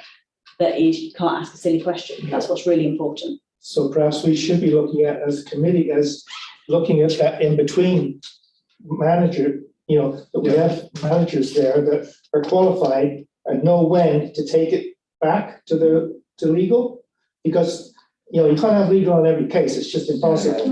But you need bona fide people in between. The coordination. So shouldn't that be one of the things we need to look at? Anyway, keep those a recommendation to make them. Probably on the service level agreement. I think that's on. Sorry, it's in the cover report. Okay. When we come to catch recommendations, keep that sort of. Any other comments anybody wants to raise? Yeah, one more.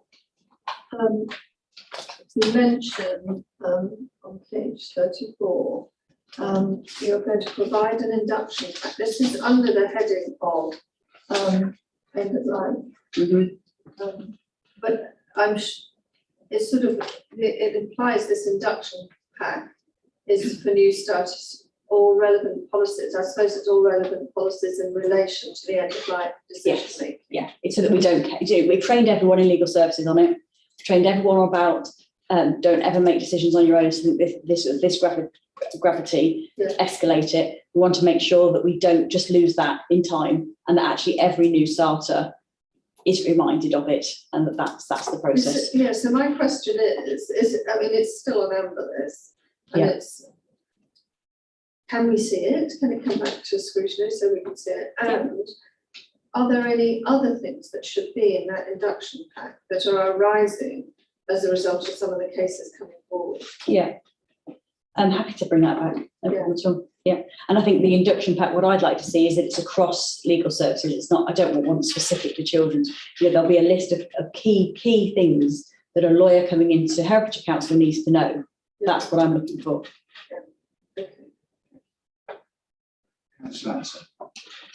Sorry, who is HHJ Plunkett? Oh, he is our designated family judge who sits in Worcester. Yes. Same when we asked the question about how regularly we should get the improvement journey back to this committee, we suggested bi-monthly meetings, which will have a flexibility on the agenda. With you and what the committee might feel, that wouldn't it be sensible to say our first bi-monthly meetings, we also had an update from you, your team, on the legal services. Yeah, so that makes sense. As All I would say is that we're ahead of the game, obviously, because of how significant the issues were in YY. There'll be other plans you probably want to see as well. There will. So I wouldn't expect there'll be a major part of the meeting, just to get a fairly brief update so we know where we are, the formal way of updating the committee and the public, of course, as well. Yes, yeah. Councillor Sumner. Yeah, here is one. I have a little bit of a concern on all this reporting back. We did a mental health thing in children's care and in toddlers, and the biggest problem that people had was all the paperwork they had to do. They couldn't take care of the kids. So I think, it's all very well getting all this information, but we don't want to take that away from the work they're doing on the front line. So it is something that your legal team are very busy. Social care workers are very busy. They're very busy. We can only get so much information back. I can see writing the odd report and getting that, but to make these reports bi-monthly, I think it's too much. That's just my feeling. However, we're only asking for evidence that they have to compile anyway as part of the improvement journey. We're not asking you for anything additional. No, so these are things, yeah, exactly. Like the induction pack, that's something that, we've got on our to-do list anyway. So we're not giving anything additional. I just don't want to see any more paperwork going through, because from experience on people out in the field, they have so much paperwork, they can't get their work done, and that's not good enough. Anyway, thanks. It's a very important question about the resources to be able to do the work. Yeah. I imagine your team aren't, other than going to court, aren't in the field with young people, parents, and the rest of it, as much as the actual social workers are, obviously. No, not at all. There are some meetings that they will attend with parents and family, usually the PLO meetings, but otherwise they are back office, I think we're called, aren't we? Yeah, that's the term I was looking for as well. Yeah. So to come back and report on how you are on resources, whether you've got enough, and to make sure you can be assured, both as a committee and the public, monthly. As far as the legal team is concerned, there are no barriers to continuing the improvement plan to the scheduled time. That's the key issue we want to know. Yeah. And any challenges that we can potentially help with. Yeah. And there may be interim updates, such as the weekly update we get from the leader, for example. So if any issues get raised that we're aware of, any committee member you can raise to us, we can ask those questions. At least we know we've got a formal period when we will get an update, which I think, as I said, we probably particularly can hear exactly where we are in the improvement plan and all the various elements of it. Yeah. Okay. I know I won't give you a name because it's difficult. A member of the public, you wanted to say something? You still want to say something? If you do, will you come to one of the microphones? Yeah, I was just asking if you could speak up a bit, please. Oh, okay. It was just that. Right, okay. Have we been covering that all right? I think it's improved with the last. Okay, thank you. Yes, I've seen Jenny. Councillor Fagan's got her hand up. Councillor Fagan. Yeah, thank you. And Claire, I really appreciate the strain that everybody's under and the effort that you're all going to. But it sort of comes back to the point I made previously, and on page 35, the not yet started dependent on sort of above being completed. The meeting with team managers from Children and Families Directorate. to identify cases. And I just feel like it's absolutely crucial that that crossover happens sort of sooner rather than later. And I can see that it's due for September 2021 anyway. But I just feel like there are two sort of crucial teams working towards the same objective, but potentially separately, and that to me it makes sense that sort of partnership between them sort of happens as soon as possible. I just wanted to say that. And that's really critical, that interdependency. We are separate because we have our different disciplines and we definitely have different hats on at different times, but we have to work together, otherwise none of this is going to work. So we do work really hard at our relationships to make sure that is, we've got to be a trusted advisor. We've got to be able to say no when we have to be able to say no. It's, and as I said, it's a new children's services team and a new management team coming into children's services as well. So it's just trying to work things through. So Councillor Fagan, would you like a recommendation that some evidence of that partnership work is brought forward to the next November meeting? Yeah, I think that would probably be helpful, because although it probably will happen, it looks like it's mapped out. It would just be good to be able to hear back about it. Yeah, and I think that will form part of the service level agreement. So I know it sounds really formal to put something in writing, but actually just say, this is how we work together, I think really, really does work. And where I've worked before, that's what I'm used to, just unfortunately not have the time to get to it. I've got to be honest. And I think that can come back in November, and that will help, because both sides sign up to that as well. Right. Any more questions before we go? Sorry, Councillor Fagan, did you want to add something else? No, I just wanted to say thank you. Okay, that's fine. Right, if there's no more questions, then let's frame some recommendations. And I've written down 3 possible ones. I don't think you can Sarah, but I've got, first of all, we accept and vote the report by the Solicitor to the Council. Second one, that legal to present updates to the committee at least bi-monthly. And I would suggest we can add what your point, Councillor Fagan, about evidence of the partnership working in that, put it as part of one recommendation. What wording would you like to add to it? Would you agree, first of all, it can be in that one? What wording would you suggest we add to the report recommendation? Sorry, I just need to look at the document again. I mean, I think maybe if we could have feedback on the service level agreement, which sort of displays the relationship between team managers from Children and Family Directorate and the legal service. Does that make sense? Yes, absolutely. So I'm suggesting that could be all in the recommendation that we get a report by monthly to include what you just said, as opposed to 2 separate recommendations. Yes. Is that okay? Good. And then the third recommendation I've got is to add more clarity in the state of HRA cases in the detailed report that you submit. Well, actually, that was also to include some sort of evidencing of where legal can see an area of law that needs beefing up in the children's social work area, that you're going to give that training as soon as it crops up.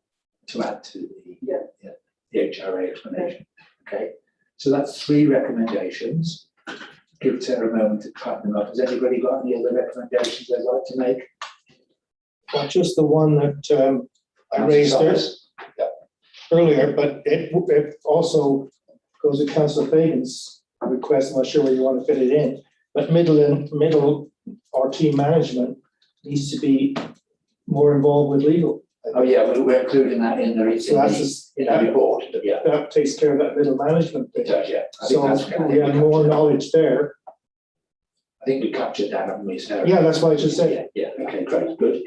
And so you were going to add something? Maybe for legal to report back on this post-proceedings meetings to make it part of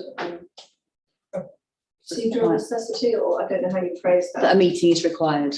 A required meeting rather than optional.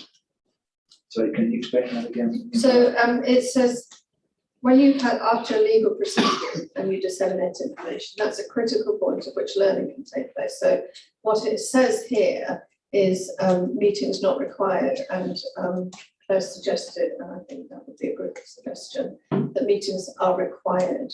And what's being put down here is that they weren't required unless requested, and I think it should be a requirement. Okay, a meeting with who? Yeah. Post-proceeding meetings are requirements that you. So the lessons learned after every case for a period. Just for that. So that's another recommendation. I agree, that's very important too. Yeah. Any others? Claire, I think you were about to say something. Well, just from the discussion we had about structure, I think in the next report you'll want to see that, to see whether there's been any movement. You get the resources of the legal department is certainly a key area of inquiry, isn't it, for you? That's really important, because we've asked for Children's Services Department to give us better than the fixed PDF file we got, you can't quite read, to say, look, we want a more expanded version with the names of the people and the links between them, their roles and the link between them. Yeah, we can do that as part of our training program. So yeah, it's a really good point. So structure charts, something like that. With that added information about what roles they have and how they link together. Yeah, that'd be really great. Thank you. So that's the fourth recommendation. Right, do you want to put it up on screen for us then, please, Sarah? No.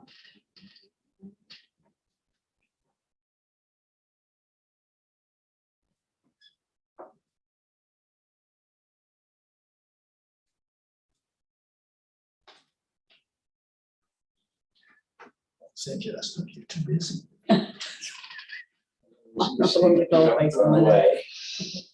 It takes a few minutes to type up those recommendations so we can read them on screen.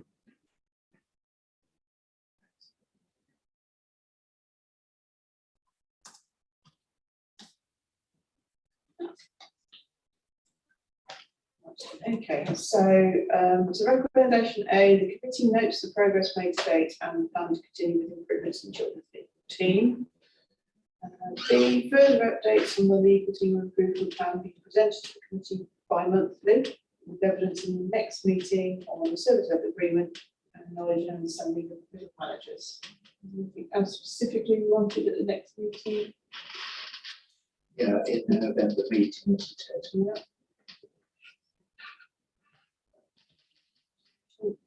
I think, sorry, can I just be real clear? I think it's because I'm just thinking of the people are going to receive this, who so it's knowledge and understanding of when to access legal services by middle managers, I say. Yeah. That's clear. I knew there was some words missing. Thanks for the clarification. Isn't that what I said earlier? Yeah. That's what you said earlier. Yeah. An understanding of when to access legal services middle managers is really important. Yeah. Add more clarity on the state of HR cases and include evidence of training workshops. In areas of concern. Areas of concern, yeah. And then proceeding meetings rather than We will agree those capture all the recommendations accurately. I definitely think post-proceeding mefinitely are definitely. Sorry, just one at a time. Sorry, Councillor Summers. I think post-proceedings is a definite. I think that has to be. Okay, you're not suggesting changing the word. No, that's fine. Just perhaps put in brackets Q7. So again, in 2 months' time, we all know. I was just going to say post-legal proceedings, but we all know proceedings means legal proceedings. We're referring to legal document, but I think. I know, let's put that word in. Post-legal proceeding meetings. Question 7. Yeah. You did comment on that. Of course. Yeah. Okay, Councillor, does that meet your requirements now? The wording? I'm not sure if legal is, I think we should make it more generic. Anything that, it may not be legal, when it goes to legal, it may not be legal, so I think that's a mistake. I think just anything that if someone has to go to legal to ask a question and something goes on from that, then you look at a post, but quite often it won't get that far. That would be the escalation. If something came in from that would be the escalation. Yeah. So if something comes in and there's a breach of a human right, it comes Then to it should be, misdemeanor. then it should be, That happens, but for Q7, this is when there's been care proceedings. Yeah. We've been in court, we've got the order, Yeah. or we haven't, and then there's a debrief afterwards. yeah. So it's the Because you have Q7 to be one. careful with that one, because there's one where. Do you want to take out post-legal then, sorry, and put it post-court proceedings or? Yeah, probably put post-court proceedings, yeah. Post-court proceedings. Yeah. Okay. There was one other question we were going to ask her, which I know we talked about earlier. The escalation process seems to stop with the Director of Children's Services.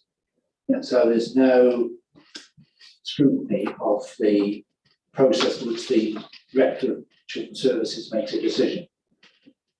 So, for example, we had the question raised that came directly from the Director to Director, but hadn't actually been verified elsewhere. So we asked the questions back to the point I make about flow charts. If you don't go through them fully, you get a cliff edge. The question we would ask is who actually escalates above the Director of Children's Services? I think you had a particular Oversees, who oversees yes. that, because, you know, it's a lonely place there at the top anyway. And I really feel that all of us are human, everybody makes mistakes. And I do think if something's come up to that level, you need two heads on it, not just one, not in order to undermine the authority of the person who's at the top, but in order to go, do we both think that's right? Are we happy with it? Because I think that there's a cliff edge there. Yeah, I think that all of us, no matter what level, and even who scrutinised the person at the top of the chain. Yeah. So we had a discussion about it. We feel that should be looked at to say that if a decision is made by the ultimate decision maker, there should be some way of that being checked with someone else who also says, yeah, you know, and there should be some process for which that should be done. We're suggesting. Is that on page 43, escalation? Yes. Yeah, that's that. Okay, I know there is obviously supervision of the director by the chief executive, but I'd need to unpick that a bit to see how. And I also know there's the can't remember what they're called now, but there's the cabinet. You know, there's the role of the cabinet member and the role of the leader as well, and how that supports the. You know, you're saying about it being a lonely place. How those roles support this role. That's what would be interesting. Yeah, we need some detail in there. Really. Yeah. So could we put as a recommendation that we should review the escalation process to ask more of those sort of questions? Yes. We know we can't answer them now, but I thought it was a very good question Jenny raised earlier, and I agree we should be asking that question, particularly given the sensitivity of all the decisions that have been made at the moment. So can we make a recommendation that would it be your team that would look at it? No, it'd probably be Kath's team. I mean, we've assisted with that document legally with that document, so which is why it's there. Isn't it? The Yeah, chief executive is together review the escalation process to see how they can share and agree to share a process which they do before key decisions are taken. So whatever, something along those sort of lines. Yeah. And feed that back to them. I'm just imagining when there's key decisions being taken all the time, there'll be certain ones. But I think it's a bit like what I've done in legal to say there are certain things you don't take on your own. Yeah. It's that conversation I think needs to happen with the chief executive. So which are the ones that you'd have to tell me about? And some criteria for which you judge that. And so you can justify it. That would be really helpful. And that's the same as that criteria must then apply to the cabinet member and the leader as well. Exactly so, across the whole council. Yeah, no, I know that. I just want to clarify the point. Right, councillor. Yeah, well, this is about that point. Okay. Shouldn't we have something like call-in? We have call-in now. If we're not happy about it, we can call it in and it has to be looked at again. Now, Jenny, if we'd had call-in on that episode stuff that you've been working on, you may have seen something different happen, but it went as far as the director. If we had to call in, maybe. You can always utilise calling. I mean, I was going to make that point. But on executive I think it's important all committee members know. And I know, last year when I wasn't the chair, I raised two issues that I picked up from information that had come out to committee. And I said, ask the chair. The Bromyard was one, and the other one was Westfield School. They weren't being scrutinised. I wasn't the only one, but a couple of committee members picked up that decisions had been made about important subjects of young people in care, knowing that those decisions were likely not to be comfortable with the parents or the young people, and hadn't been scrutinised. So that was raised by independent council members, committee members. I think Claire's quite right. We always have the ability to do, and we expect if you see something, raise it. Both those cases we covered, and we're going to discuss on it next time. I think we could do some And training, and I'm just going to call out this for all councillors, on called being confident about calling, because I think I would find it quite terrifying. Yeah, I'm happy to do And that. I absolutely do not think that I could do Yeah, we it. can make it easier. And I think I'm with my Rethinking Governance group tomorrow, and if they approve all the changes to the Constitution, we're going ahead with the new Constitution, as you'll already have in your session, you'll have sessions booked in your calendar already about what that new Constitution might look like, call in as part of that. So on the back of that, we can then do, I like that, you know, be confident to call in on what does that mean. Yeah. So it's like point, Councillor Summers. How are we going to suggest we do that? Because it's not just for scrutiny, it's about all councils. It's like planning too, you know, to take things to further. We all need to have more confidence in that. Yeah, yeah, it's the role of the councillor, isn't it? I think once we've got the Constitution through, then it's about that whole skill set. You know, we talked about mandatory training for councillors 2 years in, but what does that look like? And this is probably the sort of things we're talking about now, those kind of extra hooks you've got, and how you can use them. So should a recommendation be that councillors should be trained in having confidence to put call-ins when they feel an issue needs to be addressed, something like that? I think mine was stuff, yeah. Go on then. Yeah, probably right. I'm happy to be. Separated. This is healthy joint interaction. So what do you say? No, Claire's got it. She knows what it is. Yeah. You have some wording. Well, hopefully Sarah's written it down, but I think what you said was fine. It was about the confidence. Yeah. Being confident. Being confident to call in. Yeah. And that should be included in training for all councillors. Yeah. Okay. Right. Sarah, can you have a look at those, please? Oh, yeah, no additional. So wasn't it? New councillor the other day was talking That's off the record. Mm. She was very concerned about the lack of training. Two members. Lack. Yeah. We just have it. Induction, and that's the problem. It's all right. No, it's right. It's in my area. There we go. So we've added that further information be provided on decision making by the director within the escalation process and support for them. I'd say a review of the escalation process should be undertaken. And see what answers we come up with. In relation to decisions taken by the direct DCS and the chief exec. By officers. And senior officers. Yeah, that's the best thing. It covers Decisions taken by everybody. senior officers. And the support to them. So in that. Claire had a good point. It was to include the criteria under which Yes. you Decide whether you need to escalate. under which you can make the decision, you know, yourself, or whether you have to Second opinion, isn't it? second opinion. Yes, quite covers the criteria. And in which you seek a second opinion, under which, you know, A second opinion. a second opinion is sought. That's good. That could be, you know, our Telford and Brecon partner, couldn't it? Correct. I don't know what it could be. Yeah, but I'm exactly. sure, A yeah, quick phone yeah. call to- Absolutely could be, yeah, or the LGA or Yeah. someone similar, Yeah. yeah, because there's nobody in the council because you're already at the top level of the council. It doesn't mean though that you should be willing to ask yourself the question, and there should be guidance on the criteria you use to ask that question. And that protects those officers as well, that they've gone through a process of due consideration in sensitive cases particularly. Okay, and we're happy with the wording now, training provided to councillors to help them be confident in instigating the comment. Excellent. Everybody happy with the wording? Yep. So I propose we accept all those recommendations. Councillor Anderson, seconded. Councillor Jones, all in favour? That's unanimous. Thank you. You were happy with that as well, Tony? You didn't have any comment extra? Yes, comment? thank you. Yeah, that looks good. I can't see the screen. I was just assuming you were still there. That was excellent. Thank you very much. I thought that was very constructive as well. Thank you very much, Claire, for your report and all those answers. And now we're going to look at our work programme. Were you meant to stay for us for that? Yes, that's right. I've got a half past meeting, so if I leave in the next 10 minutes, you know why. Looks like we're probably going to make 1:30 anyway, which is. Let's go. I got 2 parish council meetings tonight. Yeah, I've got a economy and tourism meeting. Yes. Which I'll be nice to go to. Right, okay, so the work programme. To review progress against previous recommendations, review the work programme and agree on the necessary updates. So we've got the tracker, which I have on screen. Now my computer's gone quiet again.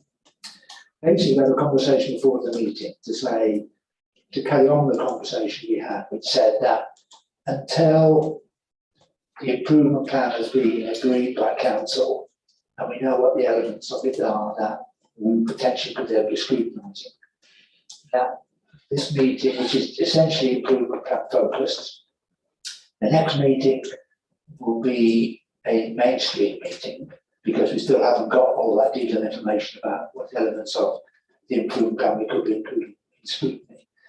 And we've got some suggestions for that based on that.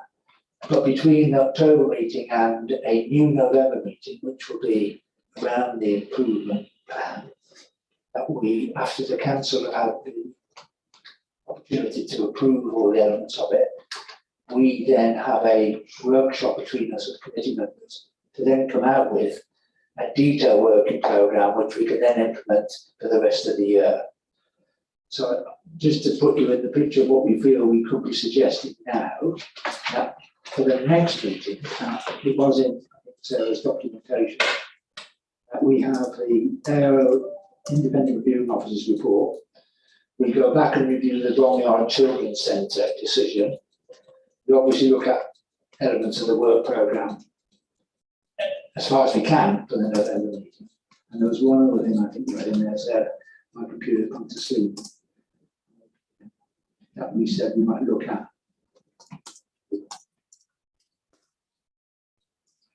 Oh yes, it was, sorry.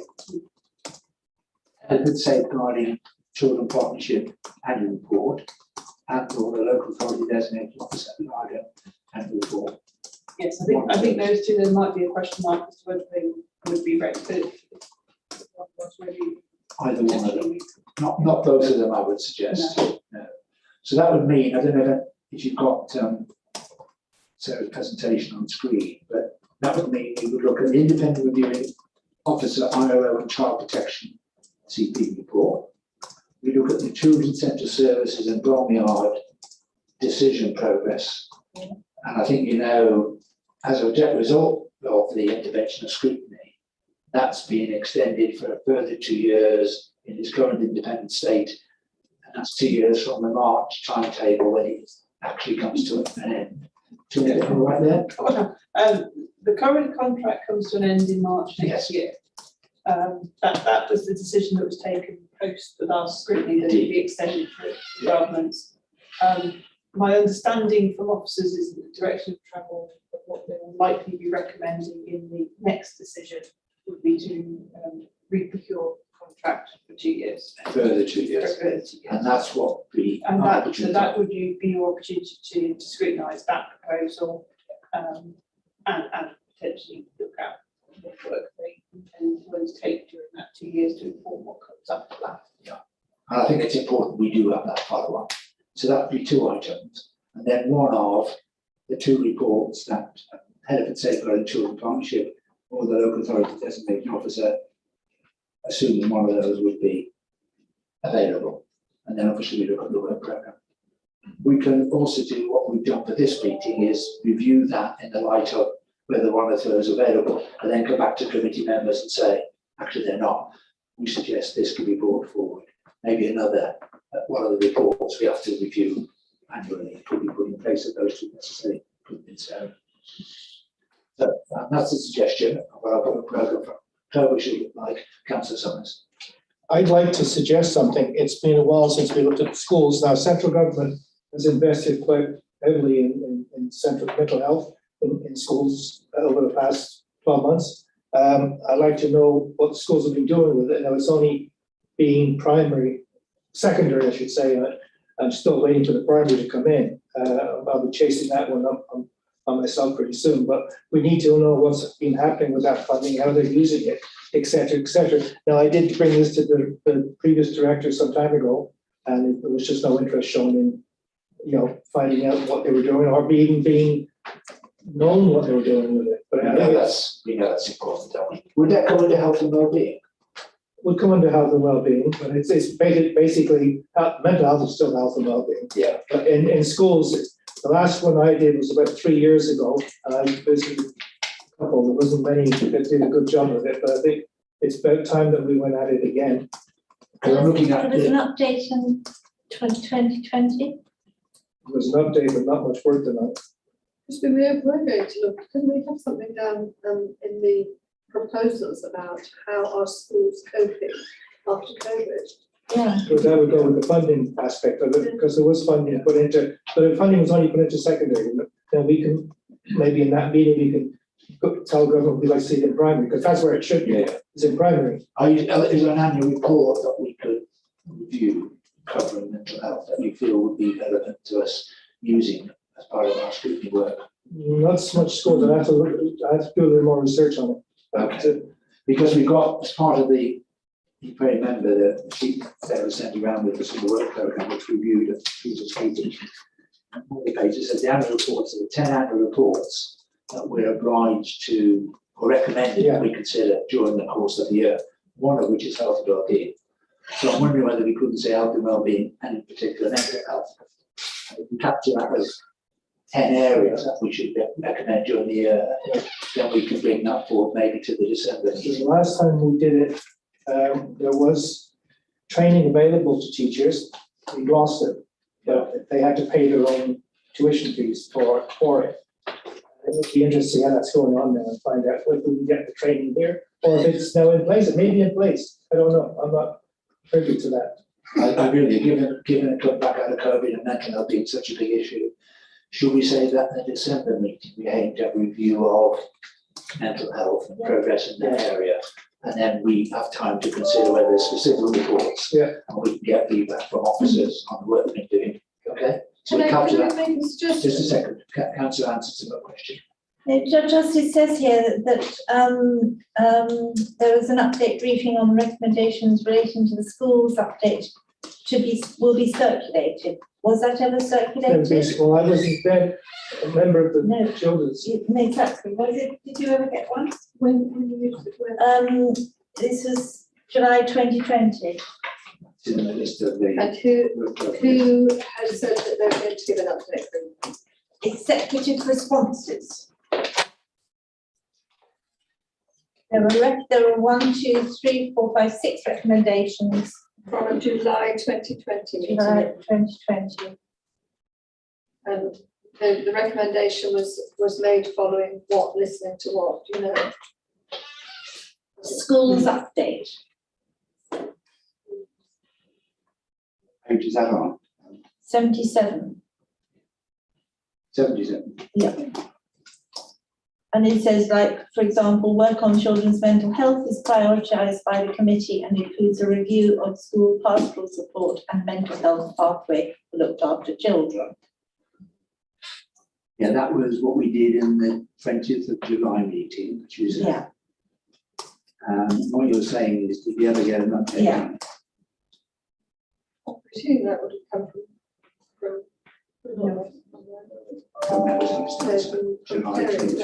Yes, I think it was Kerry that presented the original report, so actually it was going to take away.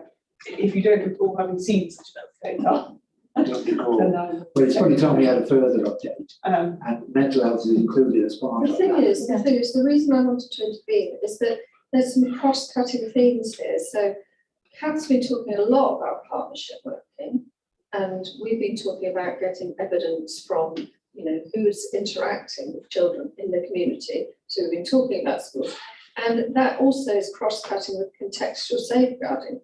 So do we want to call it just an update on children's mental health, or are we going to, as evidence of contextual safeguarding and partnership working? Well, that's where the health and well-being comes in. It also covers the sexual abuse. Yeah. It covers a lot of ground anyway. Yeah. Can we capture that? We noted that we want to talk about mental health, Councillor Hanson raised the issue of schools update. We've got time before, what we're saying is this, we will consider this as agenda for the December meeting. So we've got time between now and then, and at least 2 other meetings when we can discuss this further. If we capture in the minutes and we agree to look at mental health and to review the schools update program, that was in the work programme of the meeting 28th of July 2020, and then decide how and if we reflect both of those in the December meeting. Would that be sufficient for this meeting's purpose? Thank you. Councillor Fagan, I know you had a point. I forgot. Just wanted to get the people. Yeah, thank you. It's just about the schools update as well. I mean, if we are going to have a schools update, could we include potentially trying to get some information about holiday activities that were provided by schools as part of the kind of COVID sort of recovery? Because I know that and the impact of that, first of all, on the on families, support for families, vulnerable families, and also children who may be quite isolated over the summer holidays, who've actually been able to kind of be more sort of under the radar, so to speak, and by being able to participate in these sorts of activities. Could we have, do you think it would be worth trying to include that sort of information? It was interesting when we had the children and young people, the update last week, where they were saying that actually school holidays are sort of notoriously a time when sort of children slip under the radar. And so having those sorts of activities supported during the summer holidays may have lots of beneficial consequences. I think that's really important. Yeah, I think it was Councillor Hoover mentioned contextual safeguarding. And what you're saying is, in school holidays, for example, it's about contextual safeguarding, essentially, isn't it? I think, and I know Sarah's been putting notes down. I think if we can include that topic under the heading of schools, mental health, contextual safeguarding, and then as we get near the meeting, we then refine that into a specific, or maybe more than one element of the work programme. I actually think 2 key issues that, despite the improvement programme, we should be concentrating on scrutiny in young people in our care are contextual safeguarding. Like, for example, the challenge performance meeting we had last week, a young man had gone missing and he was found. But a question I would like to ask is, what's the process that was gone through to find that person as quickly as possible under a set of contextual safeguarding guidelines? And we didn't get that. But I think we should be looking at that in a lot more detail. And the other thing, I think we should look at the early years. We all know the first couple of years of a young person's life dictates how they grow up to be. The investment in early years, in children's care, and the progress we're making in enhancing that investment, which I know is supposed to be something the government is also keen on. I think there are 2 areas of general scrutiny we should be exploring. So, to answer your question, Councillor Fagan, yeah, I think we should. If we capture that as contextual safeguarding, looking after activities in school, holiday periods and that sort of thing, would you be happy with that as a general guide to a work programme item to come up in December? Yeah, sorry, just can you repeat that? Say it again. They're saying that we've captured issues of mental health, health and well-being, schools, and the reviewing the schools update element of the work programme in July 2020, and to include in it your comment about looking after children and giving activities, giving school holidays, for example, which is a contextual safeguarding issue. Okay. Yes, thanks. All right. Yeah. Okay, great. Happy with that. Thank you. We can just say that this school's update is typical of what's gone on in the past. Yeah. And this is where we're talking about action trackers. Yeah. Isn't that what happened with adults yesterday? When we, looking back at 2018, we hadn't got the stuff back on it yet. That's why we agreed from now on we will have not part of the minutes, but as a separate item, an action tracker of actions that past committees have agreed, which aren't part of our normal programme, but things like this that we want to capture and we should be doing. Dumb question, do we have Amber Alerts here? Anybody know, for children? In North America, child goes missing, right away there's an Amber Alert goes on. I think that's the restoration process. And that's the question I'm asking about, what's the process that Yeah. we go through it? But I'm not sure if UK has something. It might have like something it. different, I have no idea, but that's what we need to investigate and ask the question about, Yeah. I think.